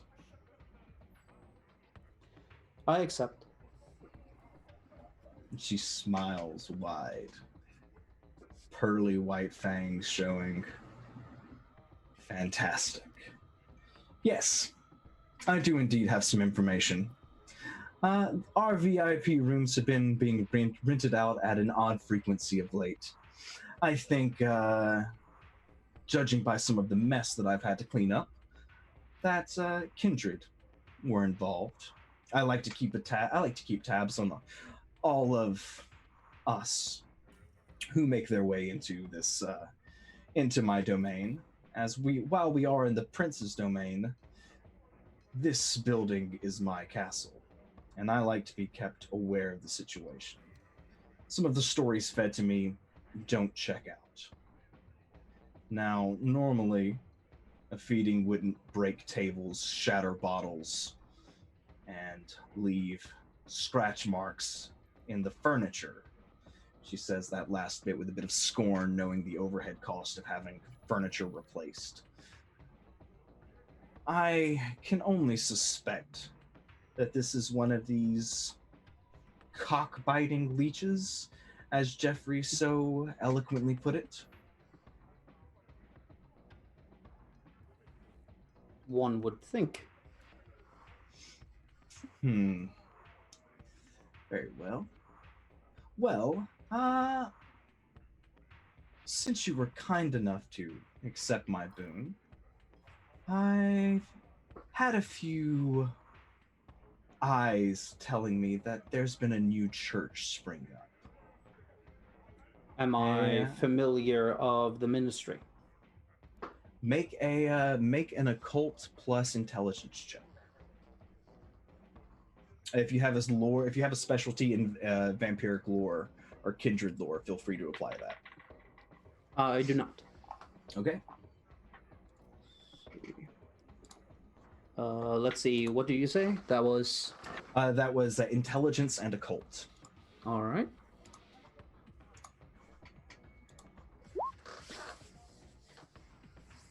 Any successes? See.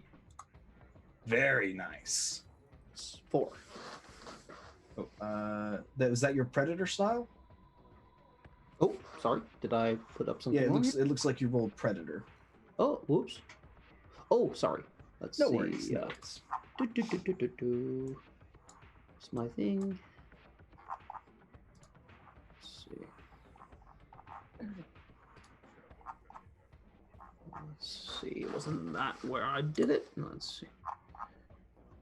Not in Chronicle. It was under Blood and XP, right? No. Oh, it's rolls. Yeah, maybe it's rolls. Rolls and yeah, that potato gun is pretty great. Just chat's got it at the moment. It's real nice. Nice. Let's see, and occult. Ooh. Not even sure I'm finding this. What is this? Skill will be occult, and then click on the one next to that and add your intelligence. And after you click on the dice, it'll ask you what you want to add. Add intelligence to it. Yeah, but I'm It'll not be, finding where I'm supposed to put it in. Let's see. It'll be under core. Be under core. Yep. And skills are about halfway down, and it'll be on the right-hand column. Yeah, but that's just a regular die. So yeah. So click on that. Just click on the die, and it'll ask you what skill, what you want to combine it with. Okay, so if And I pick roll it intelligence. with occult and then pick intelligence. All right. Yes. Sorry about that. No worries. We're all still learning here. See. There we Excellent. go. You did Another four. very well. Yeah, you're familiar with the ministry. You're familiar with the ministry's tendency to operate as churches, and this sounds like something they could have their hand in. So what and- you're referring to is the Setites. Possibly. I can't confirm, because if I knew of the Setites and I didn't do anything to stop their ministry, then it would fall on my shoulders. But the stars are aligning, and it does look to be something suspicious. I can give you the location of the church, and you've been kind enough to accept my boon.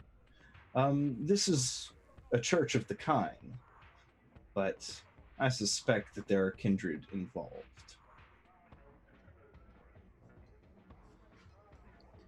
It seems things are falling into places tonight. Very well. I thank you again for the information. May I be as frank as ask for any name of the ministry? The VIP rentals have been under the name of Lucian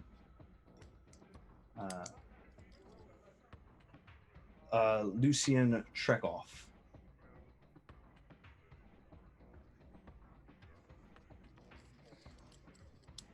Again, I thank you kindly. Well, as far as your boon, is that something you would like to discuss later? I'm sure I'll find a use for you at some point. I like to I keep my expect you options to. open.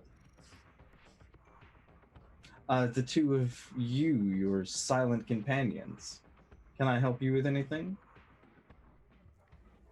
Or you just hear his arm candy?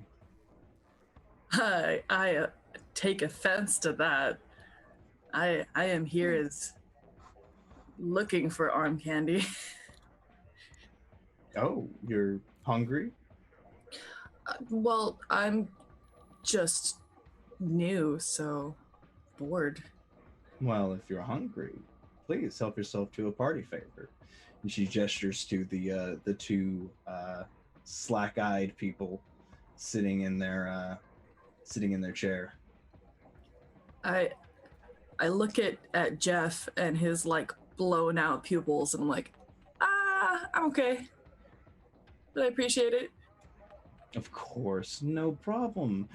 It's bad hospitality to not offer out-of-towners your finest hors d'oeuvres. Yeah, I appreciate it immensely, but I prefer to eat a little differently. Of course.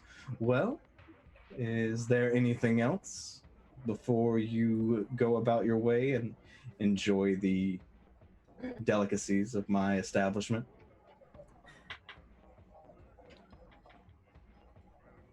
Do you want us to sort of run interference on these people who are kind of wrecking your place? I mean, if you can, make sure to tell them I said hello. Oh, well, okay then. And that's a Miranda Sanders, right? Yes, that's Miranda Sanders. Well, I was kind of just saying it to her directly. Oh yeah. Yes. Anyway. Miss Sanders. My name is Maeve McCluskey. I'm from the New Jersey Principality. I see. I think I've heard rumor of you coming down. I wonder what your sire did to call in this favor. And you are, my dear? I smell the rebel's blood in you. I nudge Lydia.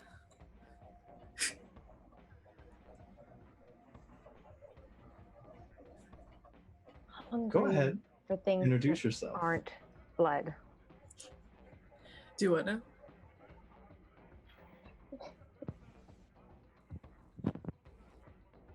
I'm Lydia from A New pleasure. Jersey, but beyond. A pleasure to meet you, Miss Lydia. Please consider yourself welcome at this club anytime. Well, I think that will be all. And she looks pointedly towards the door.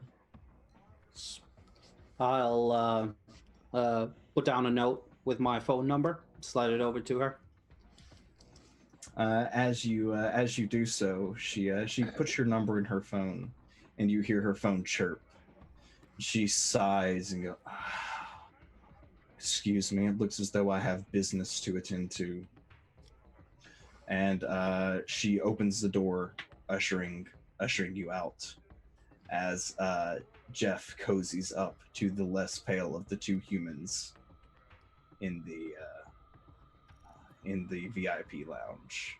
As you walk out, you hear soft moans and the sound of jeans scraping against vinyl couches. And that's where we're going to go back to Mikey. What have you been up to?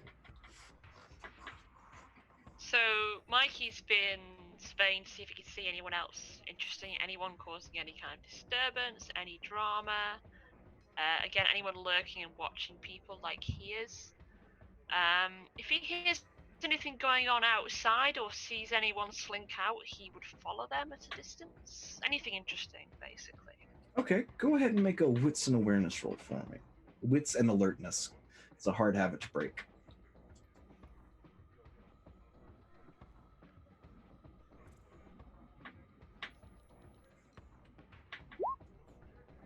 How do we look? Wow! 6. Yeah, 6 successes. Mikey's very alert. Holy hell. Yeah, watching. You're watching. There's one figure that catches your eye.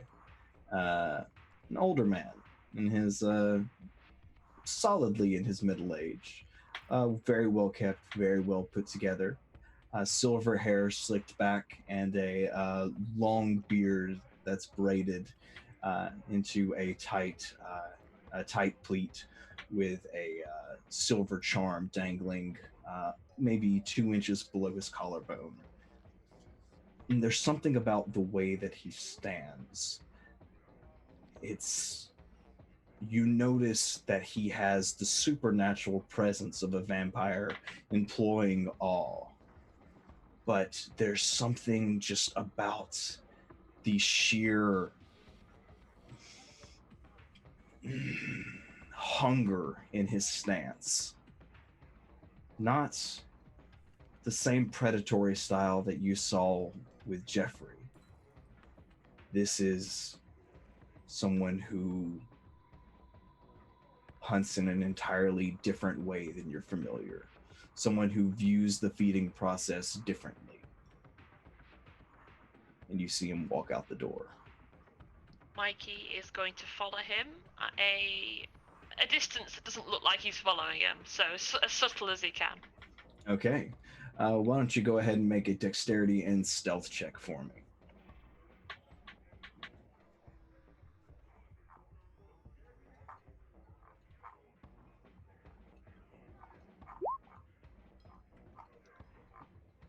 Ooh, I'm going to burn some willpower on that, I think.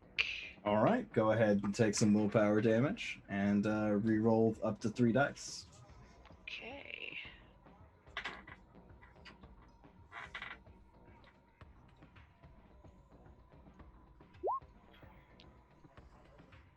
Okay, so that is 4 successes, I believe. Wow. Yeah, you make your way out and you feel as though you are unseen. You see him walk out, glare at a valet until his car is brought back around. This is a cobalt blue fjord of an industrial model, extended cab, someone who wants to look like they work on a farm, but this vehicle has never seen a day of dirt in its life. And he climbs in, and you get a glimpse at the license plate. I will take out my phone and just pull up some kind of notepad app and note down the license plate. Excellent. Can do. And with that, he is gone, but you remember his smell and how he looks. You'll get a one extra dice trying to spot him in a crowd in the future. Okay. Because you were so successful in finding him. Tabitha, after a few minutes rather, probably by the time the bartender Alice returns, you see a figure of a well-dressed woman in a suit walk down, addresses you, find you, look you up and down, and goes, "I assume you're the one that I'm to be looking at, that I am to have a conversation with." Yes, I would figure it'd be most appropriate in your office, away from the prying ears. Of course. Well, follow me. And she leads you back into an office where there's someone working on some paperwork, and she just glances towards the door without a word. The kind gets up and walks out. Right before she does follow, she does leave a tip for the bartender. Okay, noted. And the door closes as the kind leaves the room. She looks at you expectantly. Her time is money. Yes, and I'd rather get to the point. I have been unfortunately tasked, much like I wager you talked to the others, of the same task of finding someone for the prince. Mm-hmm. Yes. This may be true. Who Now, are you looking for? roughly someone that's strange, hunts differently. Personally, I'm looking for any way that would help me get rid of any acquaintance with the prince, and be more willing to help you in the process than the prince. And I figure that's something that needs to be talked to more privately. The prince is a necessary evil when dealing with the town. I agree, but again, I would say the Surge does much better job than a prince, so any way to get out of any relationships with the prince is preferred. Much as like your dominion, I prefer my own. My dominion is a gift from the prince. A gift earned through Yes. years of service. Yes. But, Now, what can I help you with, other than insubordination? well, it's not insubordination. I want to find a way so that I'm pleasing the prince in a way that would actually please you more. Hmm. Well, sure. There's a property that I've had my eye on. If you can find a way to disrupt business there, I would be appreciative. Oh yes, and pulls out a little piece of paper. Now, if you're willing to, and I prefer to be on contract, written, consensual. In a For that, would you be more willing for the lady to be the one that takes care of your clothing, for wait staff, the cleaning and all that, more of the wardrobe? To be I'm the familiar with the only. lady. She does good work. Yes, Her prices are a bit exorbitant. I know, but that does happen with quality. But would you be willing to be the only one to work with for your uniforms, the cleaning, and all that? I'm more than willing to take care of this location for you. Sure. We'll say that this is something that she and I can discuss. Yes, the finer details, but just the agreement here on paper is for this building removal, you will enter talks with the lady to be the sole Oh, distributor of your I uniforms. don't want the building removed. I want the owners removed. Forgive me, I I tend to need a little bit more directions. Thank you. Okay, the people inside removed. Yes, there's a business next door.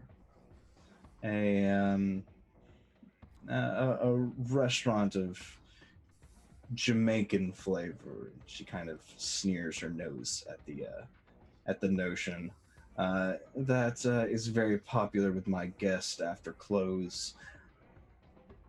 I think it would do best under new management. Hmm.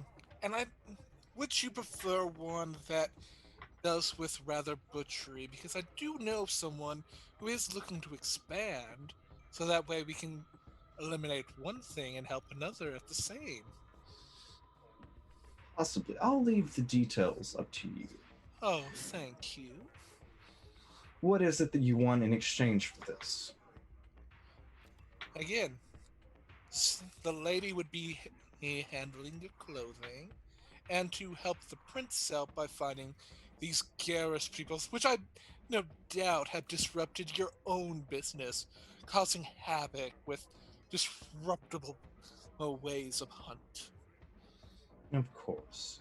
Well, since this is a two-part deal, once the once you have taken care of this business venture for me, come back to me, and I'm sure I'll have more information for you. Oh, thank you, thank you. Now, She signs the document and hands it over. of course, she looks it over very carefully, quickly reading and double checking every word before signing. Thank you. Um, and she says, "Well, I think that will be all." Thank you. And with that, as you walk out, you see the Mikey Jet, not Mikey, Lydia Jet and Maeve um, standing around waiting, I assume. Yes. I'll already be texting Mikey. We potentially have a name, Lucian Chekhov. That's all. I hope that your results went as well. I assume this is addressed to the three of them. Yes. Well, we got some information, so I think we have a place to start. A very less woman. Well, I've also found a way to get us a bit more information if you are up for some extra legwork. Always down What for did you have in random mind? stuff. Well, for trade of removing some insects from a building, I have gotten the owner of this establishment to be more than willing to give more details without having to rely on anything more garish like a boom, you know, to agree to all of that. Very simple trade we do, and then we can be on our ways. I figure that'd be of interest to you all. Could be, but as it is, we already have a name, potentially a location. Is that something we should do now or focus on later? Well, if you want to just have a single dot on the board, yes, that sounds fruitful, but do you know where we would have to go next to follow that name? Potentially, yes. Okay. Now I will leave it to all of you. I, we can either help liberate a nearby restaurant of its insects to get additional information, or we can follow your lead. I leave it to you. Does these insects have an identity, a name? Well, yes, but it'd be very garish to talk of it in a public place like this. Very true. Very true. Well, I, for one, would be interested in. Well, I'm a bit peckish myself. Oh, and that's the fun thing. We can help eliminate that problem as well. Why not? So, what's the plan for the rest of the evening then? Do you go your separate ways and hunt? Do you return to the Haven and try to discuss a course of action from here? How do you proceed? You still have not reconvened with Mikey, who is outside, further barred from entry after leaving. Mikey, sorry. Yeah, I would think our first option was like after we talked, we would leave the bar to find Mikey. Yeah. I did text once. I reckon you already see that, so. Yeah, Mikey would reply just saying something along the lines of just waiting outside for you guys. If he had time, he would have tried to find someone who looks maybe a little overly drunk or perhaps tired in an alleyway somewhere and take the chance for a quick snack if he has time. All right, make a stealth. What's your predator style, Mikey? It is Sandman. Sandman. This is going against your predator style just a little bit. Why don't you make a brawl and dexterity roll for me? Can he find someone who's perhaps passed out? That would then fall more in line with it, wouldn't it? Someone who's slumped down, perhaps. Let's change to dexterity and stealth then. I think that would make sense.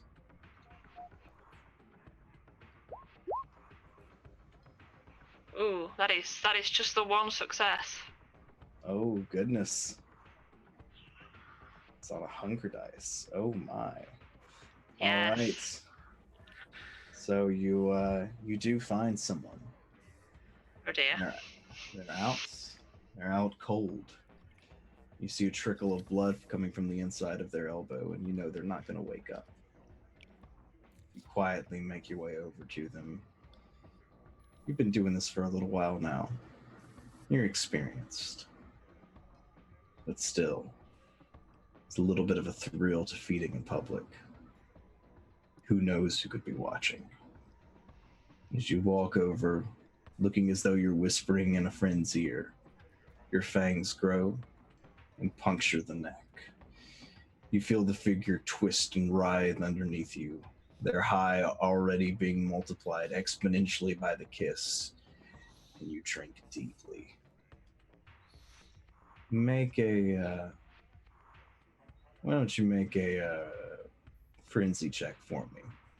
Ooh, remind me how to do that. Sorry, At the bottom of the screen, there will be a frenzy. Ooh, Bottom so of there court. is. Yes.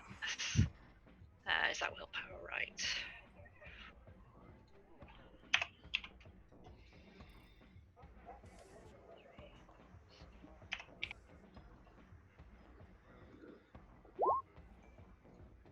That is 2 successes. Can I re-roll that, or? It's not necessary. Okay. You feel the beast clawing at your stomach. It wants more.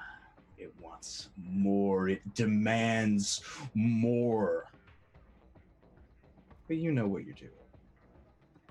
Before you get too carried away in the moment, you remove yourself, quickly closing the holes with a quick, if somewhat intimate lick. The figure shudders one final time and seems to fall into a deep slumber. And your skin tingles. You are alive. You are going to take a penalty to social checks for the rest of the night. But you'll make dexterity checks with +1.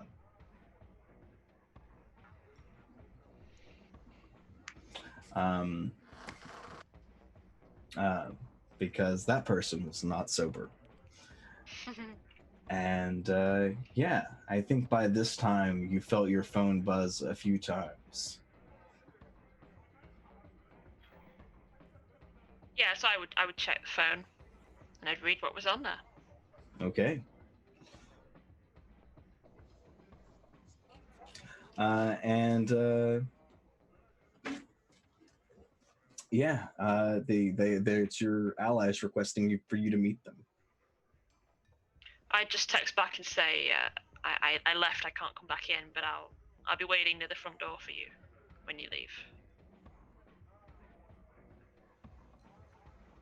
I'll text back and just give her a thumbs up. I'll give him a thumbs up, sorry. Okay. And do you all leave? Yeah.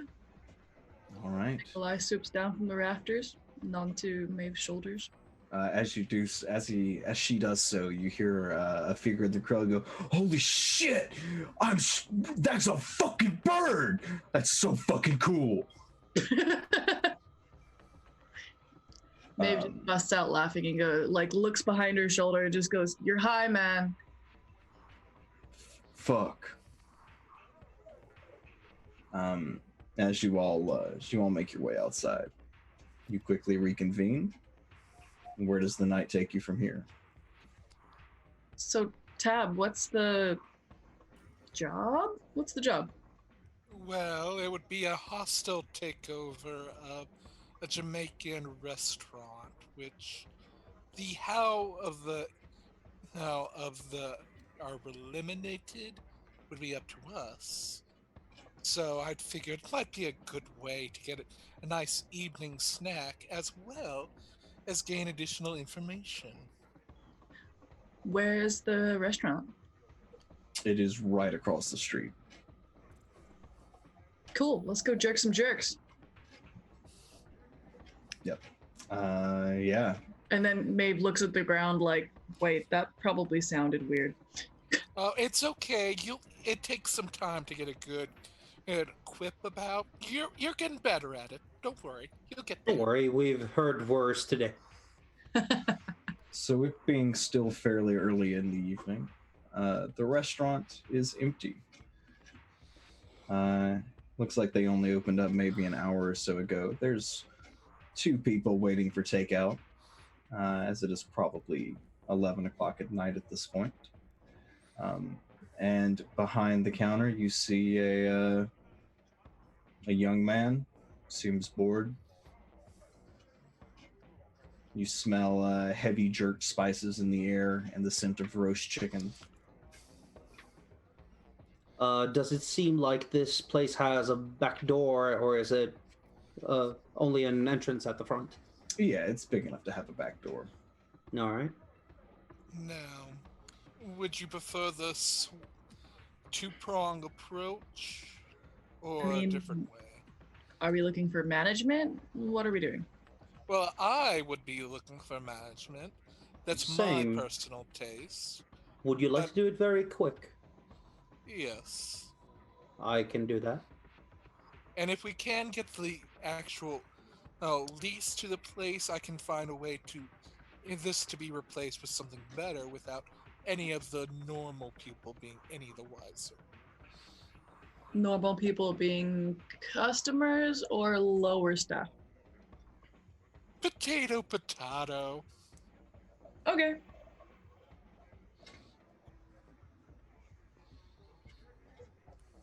Lydia, you look like you have something on your mind. Just hungry.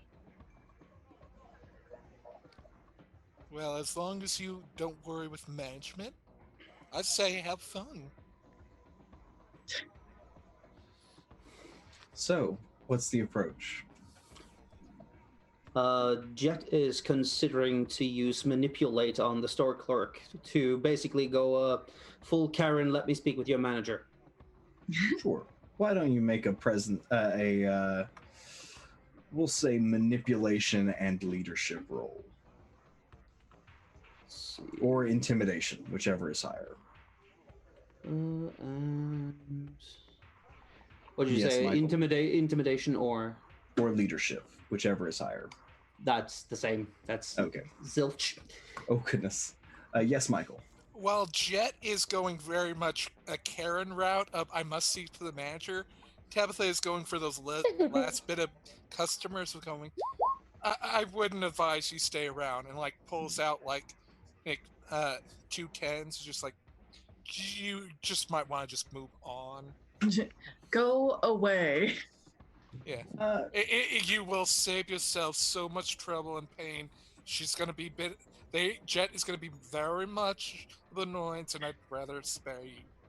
sure. Go without your takeaway. You'll have spicy butthole. You don't want spicy butthole. Leave.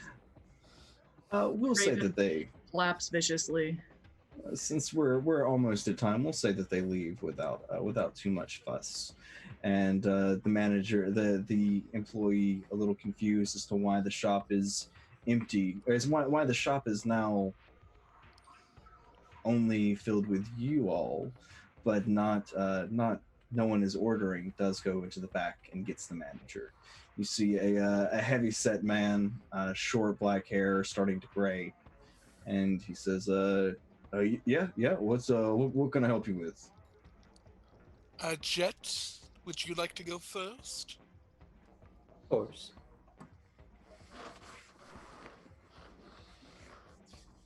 Let's see. I'm just entering the store. I think. Yep. Yep. How many people are inside of here? Is it like crowded or? It's empty except for y'all. Tabitha has paid off the rest of the customers to leave. Oh, great. Sorry.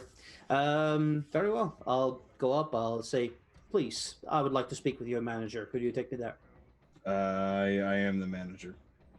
Splendid. I just turn towards Maeve. You're welcome. I am welcome. Have fun. Have I fun. look at the manager and I'm like, I do believe you've pissed someone off across the street. Any idea why? Oh yeah, that crazy lady that owns the club keeps trying to buy this place out. Now, here's the thing. We could do this in a more safe and more profitable route, but we do have uh, this fine lady here that has other options. Now, you could just do a simple trade release for some money, or else there could be other options. Are you trying to threaten me? No, no, no, no. I am not threatening. I am simply telling you of your options. You could walk away with a lot of money, and just a simple lease can be just changed of hands. Sweetheart, I have a question. Are you manager and owner? Yes. Oh, I see. How long have you had this place? It's been in my family for three generations. That's impressive. Huh. Shame to lose it this way. I think you should leave. Well, we do have ways that you can continue on the name. Go on to a better location. No. This is where my restaurant is. Now, would you like to go forth, or would you like me to try anything more?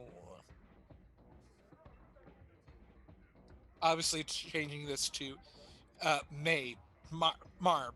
Maeve, you had it right. Oh, the you first were time. right. You're You were good. right, Michael. You're good. Maeve, this is not really her shtick. She doesn't really hunt this way. I think both Jet and Tab are expecting you to just munch on this guy. Well, at least having the option, like, because Tabitha is very much being polite, as in letting the guest and all of them have a first shot. Oh. Well,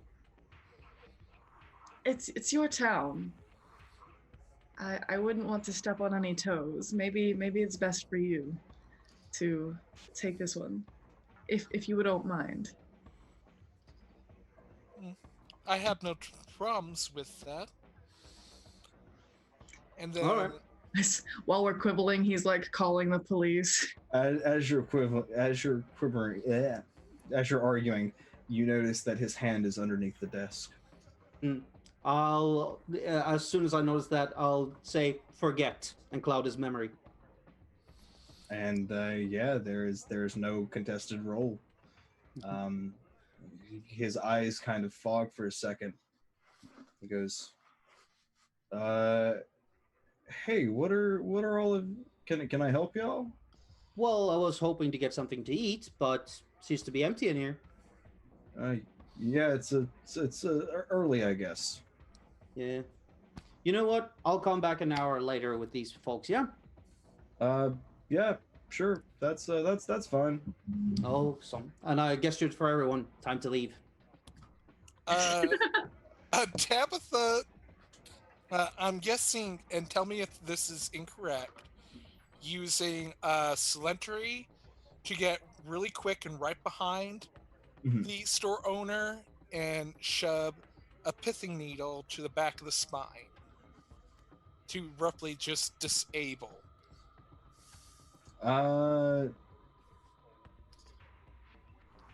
You would know doing this might permanently cripple them. Yes, but again, she is not feeding on it. She is just allowing others to have the opportunity to deal with it. It is very much she is making it easy access for others. She herself is not partaking in it, only just making it easy for access for others. Why don't you make me a humanity check real quick? Okay.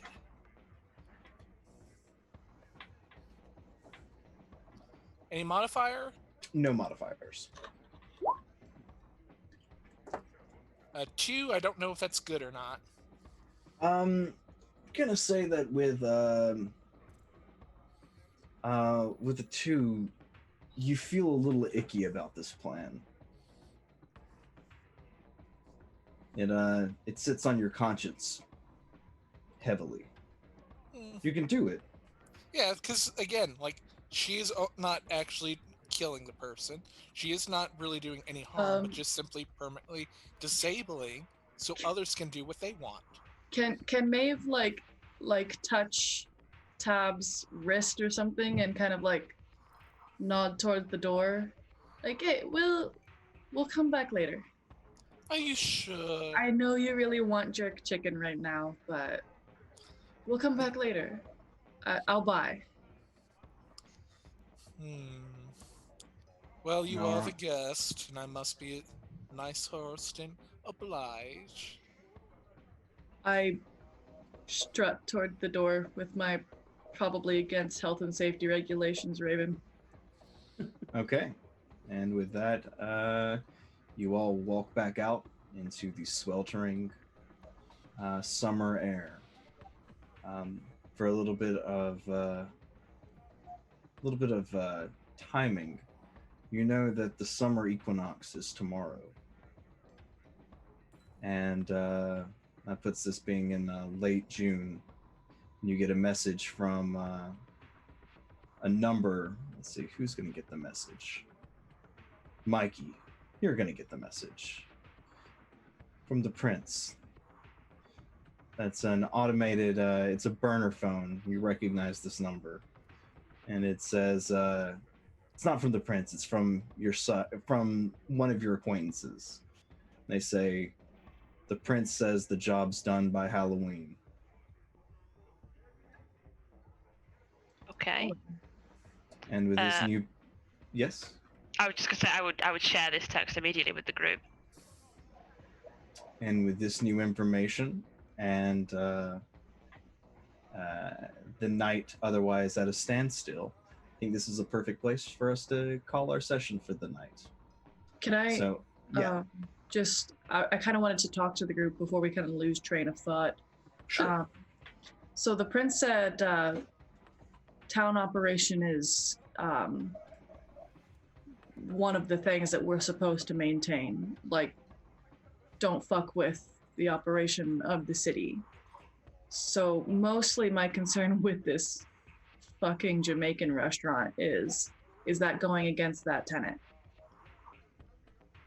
I mean, I know it's small, but The No. issue here wouldn't be him being removed as is. As long as its function would remain, it doesn't matter if Miranda is the one to run it.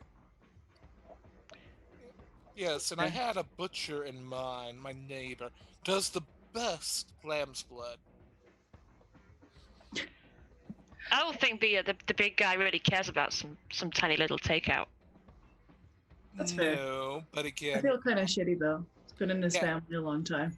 yeah, but by eliminating this location, we can gain more information on this trail and trade, more than that we already have than just a name and a possible location. More additional information. This is like next step on the stone. We, again, as we do so, we help this establishment to help continue the masquerade, make it that much easier that, oh, you have some animal's blood you can get fairly easily across the way. Okay. Well, I don't eat innocents, so I appreciate the offers that you've given. But if we're going to finish this job, just know Maeve's a little queasy about it being the one to do the uh, general jugular munching. Well, and again, there is always the option of just they are disabled, they are unable to pay for the actual lease or the mortgage or whatever they call it these days. And because of that, they will default on the loan while in the hospital, and thus someone else can purchase it. The person is not harmed. The building Fair, itself. fair. Just Okay. it's your plan.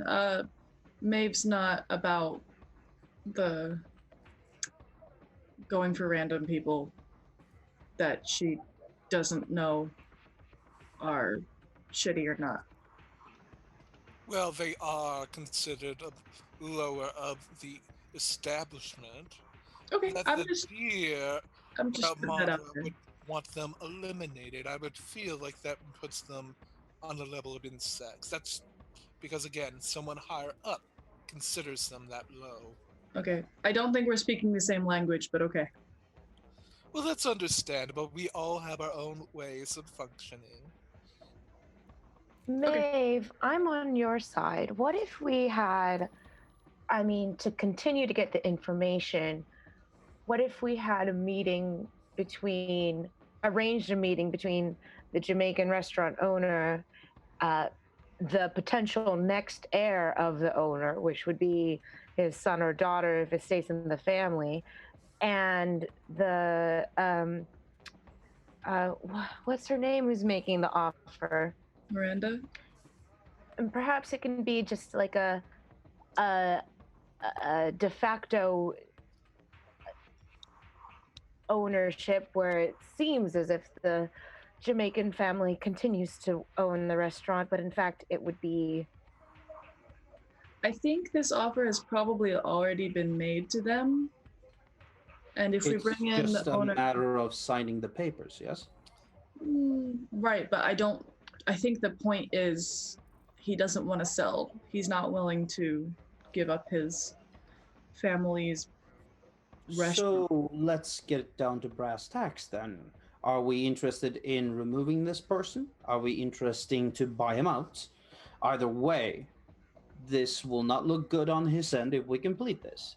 There is no way except him and his family receiving money potentially. But And like he even said no to a change of location. So yes, I'm not surprised that he did that. The question still remains, are we trying to succeed in this? Either way, it's not going to look well for him. So are we removing him physically? We removing him physically? It's completely up to you. Well, I have the paperwork. I have the 632 and a 590 time on me to allow for a lease exchange. And again, I did offer that up. And again, yeah, no, he's he is not budging. disabled. It So would it's either go to the next person yeah. who would be the person in charge to deal with this, going to the de facto plan that you wanted. Yeah, we either eat him or we throw him off a levee.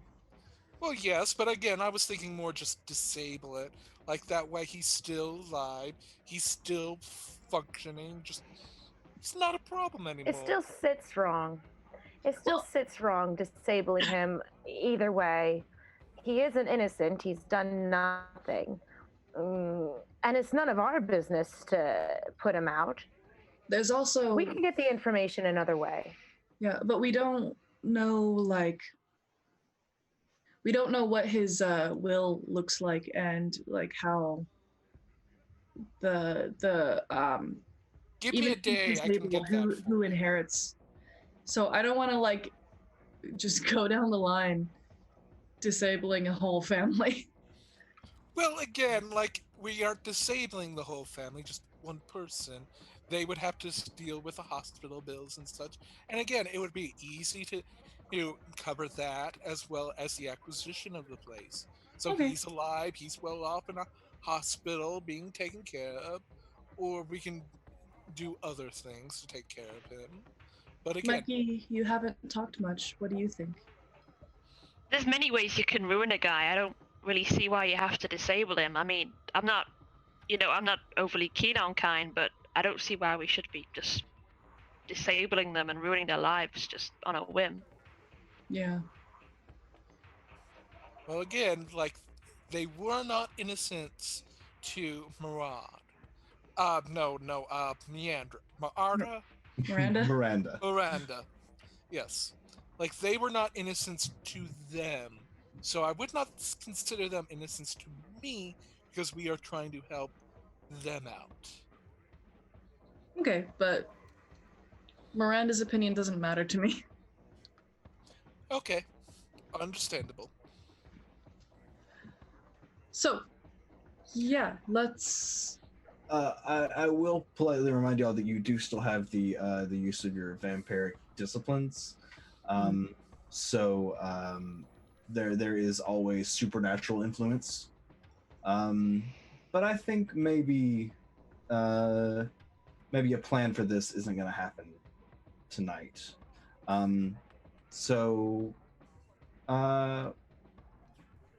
I think you probably all collectively as a group decide to sleep on this idea and maybe approach it from a different strategy another day. You would know that the tenants of this city, just outright targeting and crippling a man would probably earn the wrong attention, especially so close to a notable landscape, a notable landmark owned by a prominent kindred. You would hate for the area to get a reputation as dangerous and drive down their profit margins. That might undo any potential benefits to the situation. So you get the feeling that perhaps a non-violent approach, one that maintains the apparent order of the city, might be the best one. And I think that's going to be where we call it tonight. Okay, so thanks so much everybody for stopping in. We super appreciate it. We're gonna go back through and we're gonna change the music because this is still spoopy music. We're gonna get something a little bit more light and a little bit more light and fun playing. Yeah, this is lovely. That's loud. That is really loud. So we're gonna go through and everybody please let us know who you are, where we can find you, and our question from the break was, if your character was a candy, what kind of candy would they be? We're gonna start in opposite order this time. We're gonna start with Manicourse. Please tell us who you are, where we can find you, and what kind of candy your character would be. I'm Manicourse. You can find me by that tag on Twitter. I have an Instagram too, but I don't use it, so it's not important. But you can find me as Viridian Nightmare on a lot of places. So, who I am, where I can find me, what candy would my character be? I want to say like licorice, even though I hate licorice, but maybe she likes it. So, licorice. All right. And what was your favorite part of the session? Just getting. I think my favorite part of the session was just getting this like well-meaning but weird mom vibe from Tab, who can't remember my character's name, but she tries. Okay, that's excellent. Next, we'll move on to Jet. Same questions. Who are you? Where can we find you? And what candy would your character be? I am Slowpoke. You probably won't find me many other places than here. I'm doing a guest appearance on a Mixer channel called 3 Stages, occasionally on Tuesdays, 8:30 p.m. Japanese time. As for Jet, what he would be as a candy, very tempted to say licorice as well, but I'm thinking something coated in something Mentos-like, but very plain, and then salty licorice beneath. See, excellent. Did you have a favorite part of the session? As a favorite part of the session, where to begin, really? I'm in general, I was just very happy to see more communication between the different characters. So the first part was actually kind of nice. It brought up some interactions that we're trying to gauge each other, which is nice. Excellent. Tab, favorite part of the session? Who are you? Where can we find you? And what kind of candy would you be? Okay, I'm Michael Wayne. I played it, as you can tell, the very by the numbers, not really that much caring about people, corporate drone, Tabitha Bell. Most part, like, you can just probably gonna find me either on Twitter or back here on Mondays doing Fleshman's Folly. That's it. No, Fleshmaker's Folly. That's it. For the most part, kind of like I tend to be in the background. For example, helping a friend with their own like little one-shot thing, which they're going to have on Saturday on Impact RPG. So, just going to be maybe in the background there. If like you'd like to come by on Saturday and check out Impact RPG, they'd really appreciate it. Awesome. Any what kind of candy would you be? And any catchphrases you'd like to throw out? For me, like my favorite little bits like were the fact that kind of like the bird, for example, just like going, "Holy crap, there's a bird!" That's the part that killed me. And both like Mikey just Maeve, There we go. Maeve just You're going, getting "No, there. no, you're high." Hey, that was like one of my favorite moments. But again, it's like I really love the fact that like each one of us were trying to solve a problem differently, and at the end of how Tabitha really did not care, and everybody else is actually about, "Oh, come on, we can't kill them." Like I did not expect it. Like, because again, I think I'm the only one that designed a character with kind of like a very negative backstory compared. You'd think. We'll get into the rest of the character's baggage before too long, I think. True. Like, again, I'm just basing it on that interaction, how Tabitha was the only one that didn't care about the innocent. Remember, we're all in this together. I'm pulling for you. Excellent. And that was the Jiffmeister himself, Mr. Michael Wayne. Mikey. No, candy. Yes, candy. What candy would you be, Michael?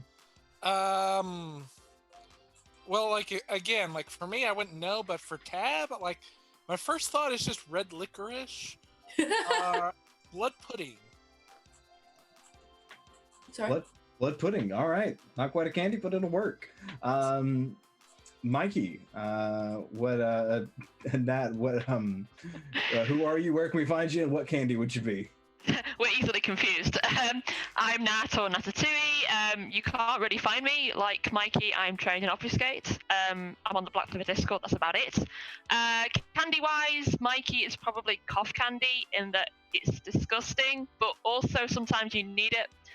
And favourite part of the episode, probably just the end bit in the takeout. Just a bunch of kind of powerful neonates and one takeaway guy and struggling to kind of persuade him to give up his business. It was great. All right, and last but not least, Test. Please let us know who you are, where we can find you, and what kind of candy Lydia would be. Hey, I'm Test the World. That's my handle on Twitter. I'm Charlie. Lydia would be a fireball. She actually has a very short fuse. She just doesn't, she doesn't open the candy and put it in her mouth, just that way you don't feel the burn. But if something will set her off, it's gonna happen eventually, I'm sure, but you don't want to see it yet, I guess. Bruja with a temper? What? It's gonna happen. I'm just, that's why I'm so standoffish, just like in the corners and stuff like that. I'm like, I'd rather not. I'm gonna save it for when I really need to. This is not me. But my favorite part tonight was being up in the VIP section. That was really cool. Yeah, just having the humans on the couch, not even knowing what's going on. Excellent. Yeah, and thanks so much for watching, everyone. I'm Zan. If you stay tuned on this channel, you can catch me in about a little bit less than 3 hours, and I'll be back playing in the Fantastic Ravens water game, and where I'm a bit of a standoffish lump who likes to call people dumbass. Very different game, kind of cool survival materials gathering game that's a lot of fun on an aquatic planet. If you need to find me, you can catch me at insanitygaming.com or twitter.com/insanity_TTRPG. Turns out I can't talk and type at the same time. My brain does not work that way. And I think my favorite part of the session was probably I really like telling the story of the leeches. If y'all are familiar with old vampire lore, it's the story. It's the parable of the vampire bats and the elephant. But I wanted to give it a little bit more of a leechy vibe. So I mix things around just a little bit, and it's always a little cringy to talk about leeches on your cock. So I figured that would be a fun thing. Thanks so much for watching, everyone. Just a few quick disclaimers.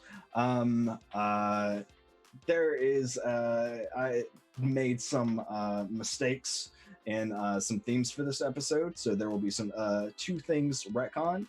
One, the club is going to change from the Pulse to the Night Pulse for next week's game. It's a small change in continuity because I forgot about the tragic incidents in Miami a few years ago. So the name of the club will be changed from the Pulse to the Night Pulse, and Orlando. Yeah, Orlando. Thank you. Shit.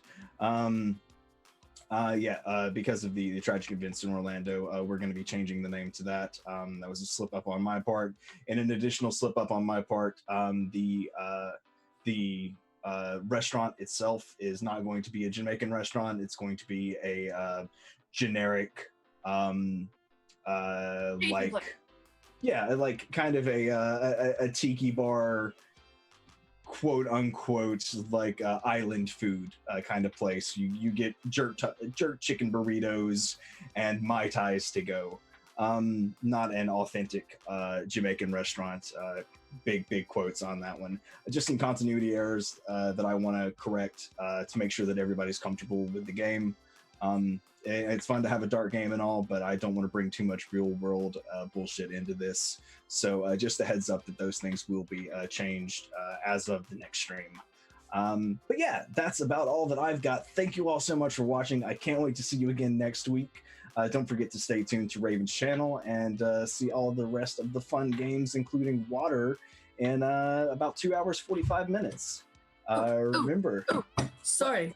Yes. I don't know if Poots is still around, but if he watches this later, I did promise.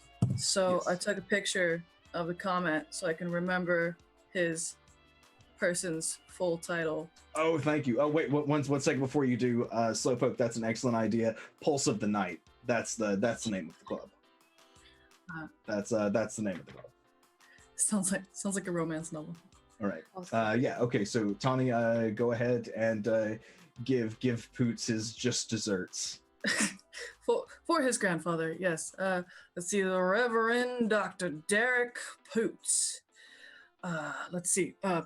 Order of the British Empire. Reverend Dr. Derek Poots, from the Order of the British Empire. Yes, a noble soul spawned a noble grandson. A great friend of the channel. A great friend of the some of the streamers named Poots. Thanks a lot, Drac. We appreciate you watching. Okay, so that's gonna do it. I'm gonna quit talking now because I've been running my mouth for 3 hours, and I'm gonna pass it over. Yeah, I'm gonna pass it over to Raven now. Bye, guys. Awesome. Well, that was super fun to listen to and watch as all that was going on. Thanks, Zan, for those couple of details that you commented on. Appreciate your dedication to making it a safe game. And speaking of leeches, in regards to our raid cry, which we've got here, we can do wow, a bird, nah, you're high, man, or want to hear a story about some leeches. So, story about leeches, we had some in our water game last week, and might see some more in our game this week. So definitely stay tuned, or rather come back at 7 p.m. Mountain Daylight Time, 9 p.m. Eastern Daylight Time, where I will be DMing Water, which is a game inspired by games like by video games like Subnautica, The Forest, survival games like that, where our party is on an alien water planet and they're trying to figure out how the heck they're going to survive, because it doesn't look like rescue's coming anytime soon. So be sure to come back for that. In the meantime, we're going to go on a raid, and we're going to go raid a fantastic channel called Scraticus Academy. So be sure to get your raid cries ready. Definitely give Scrat a follow if you're not following them already. And I will see you all back here in just a couple hours. Bye.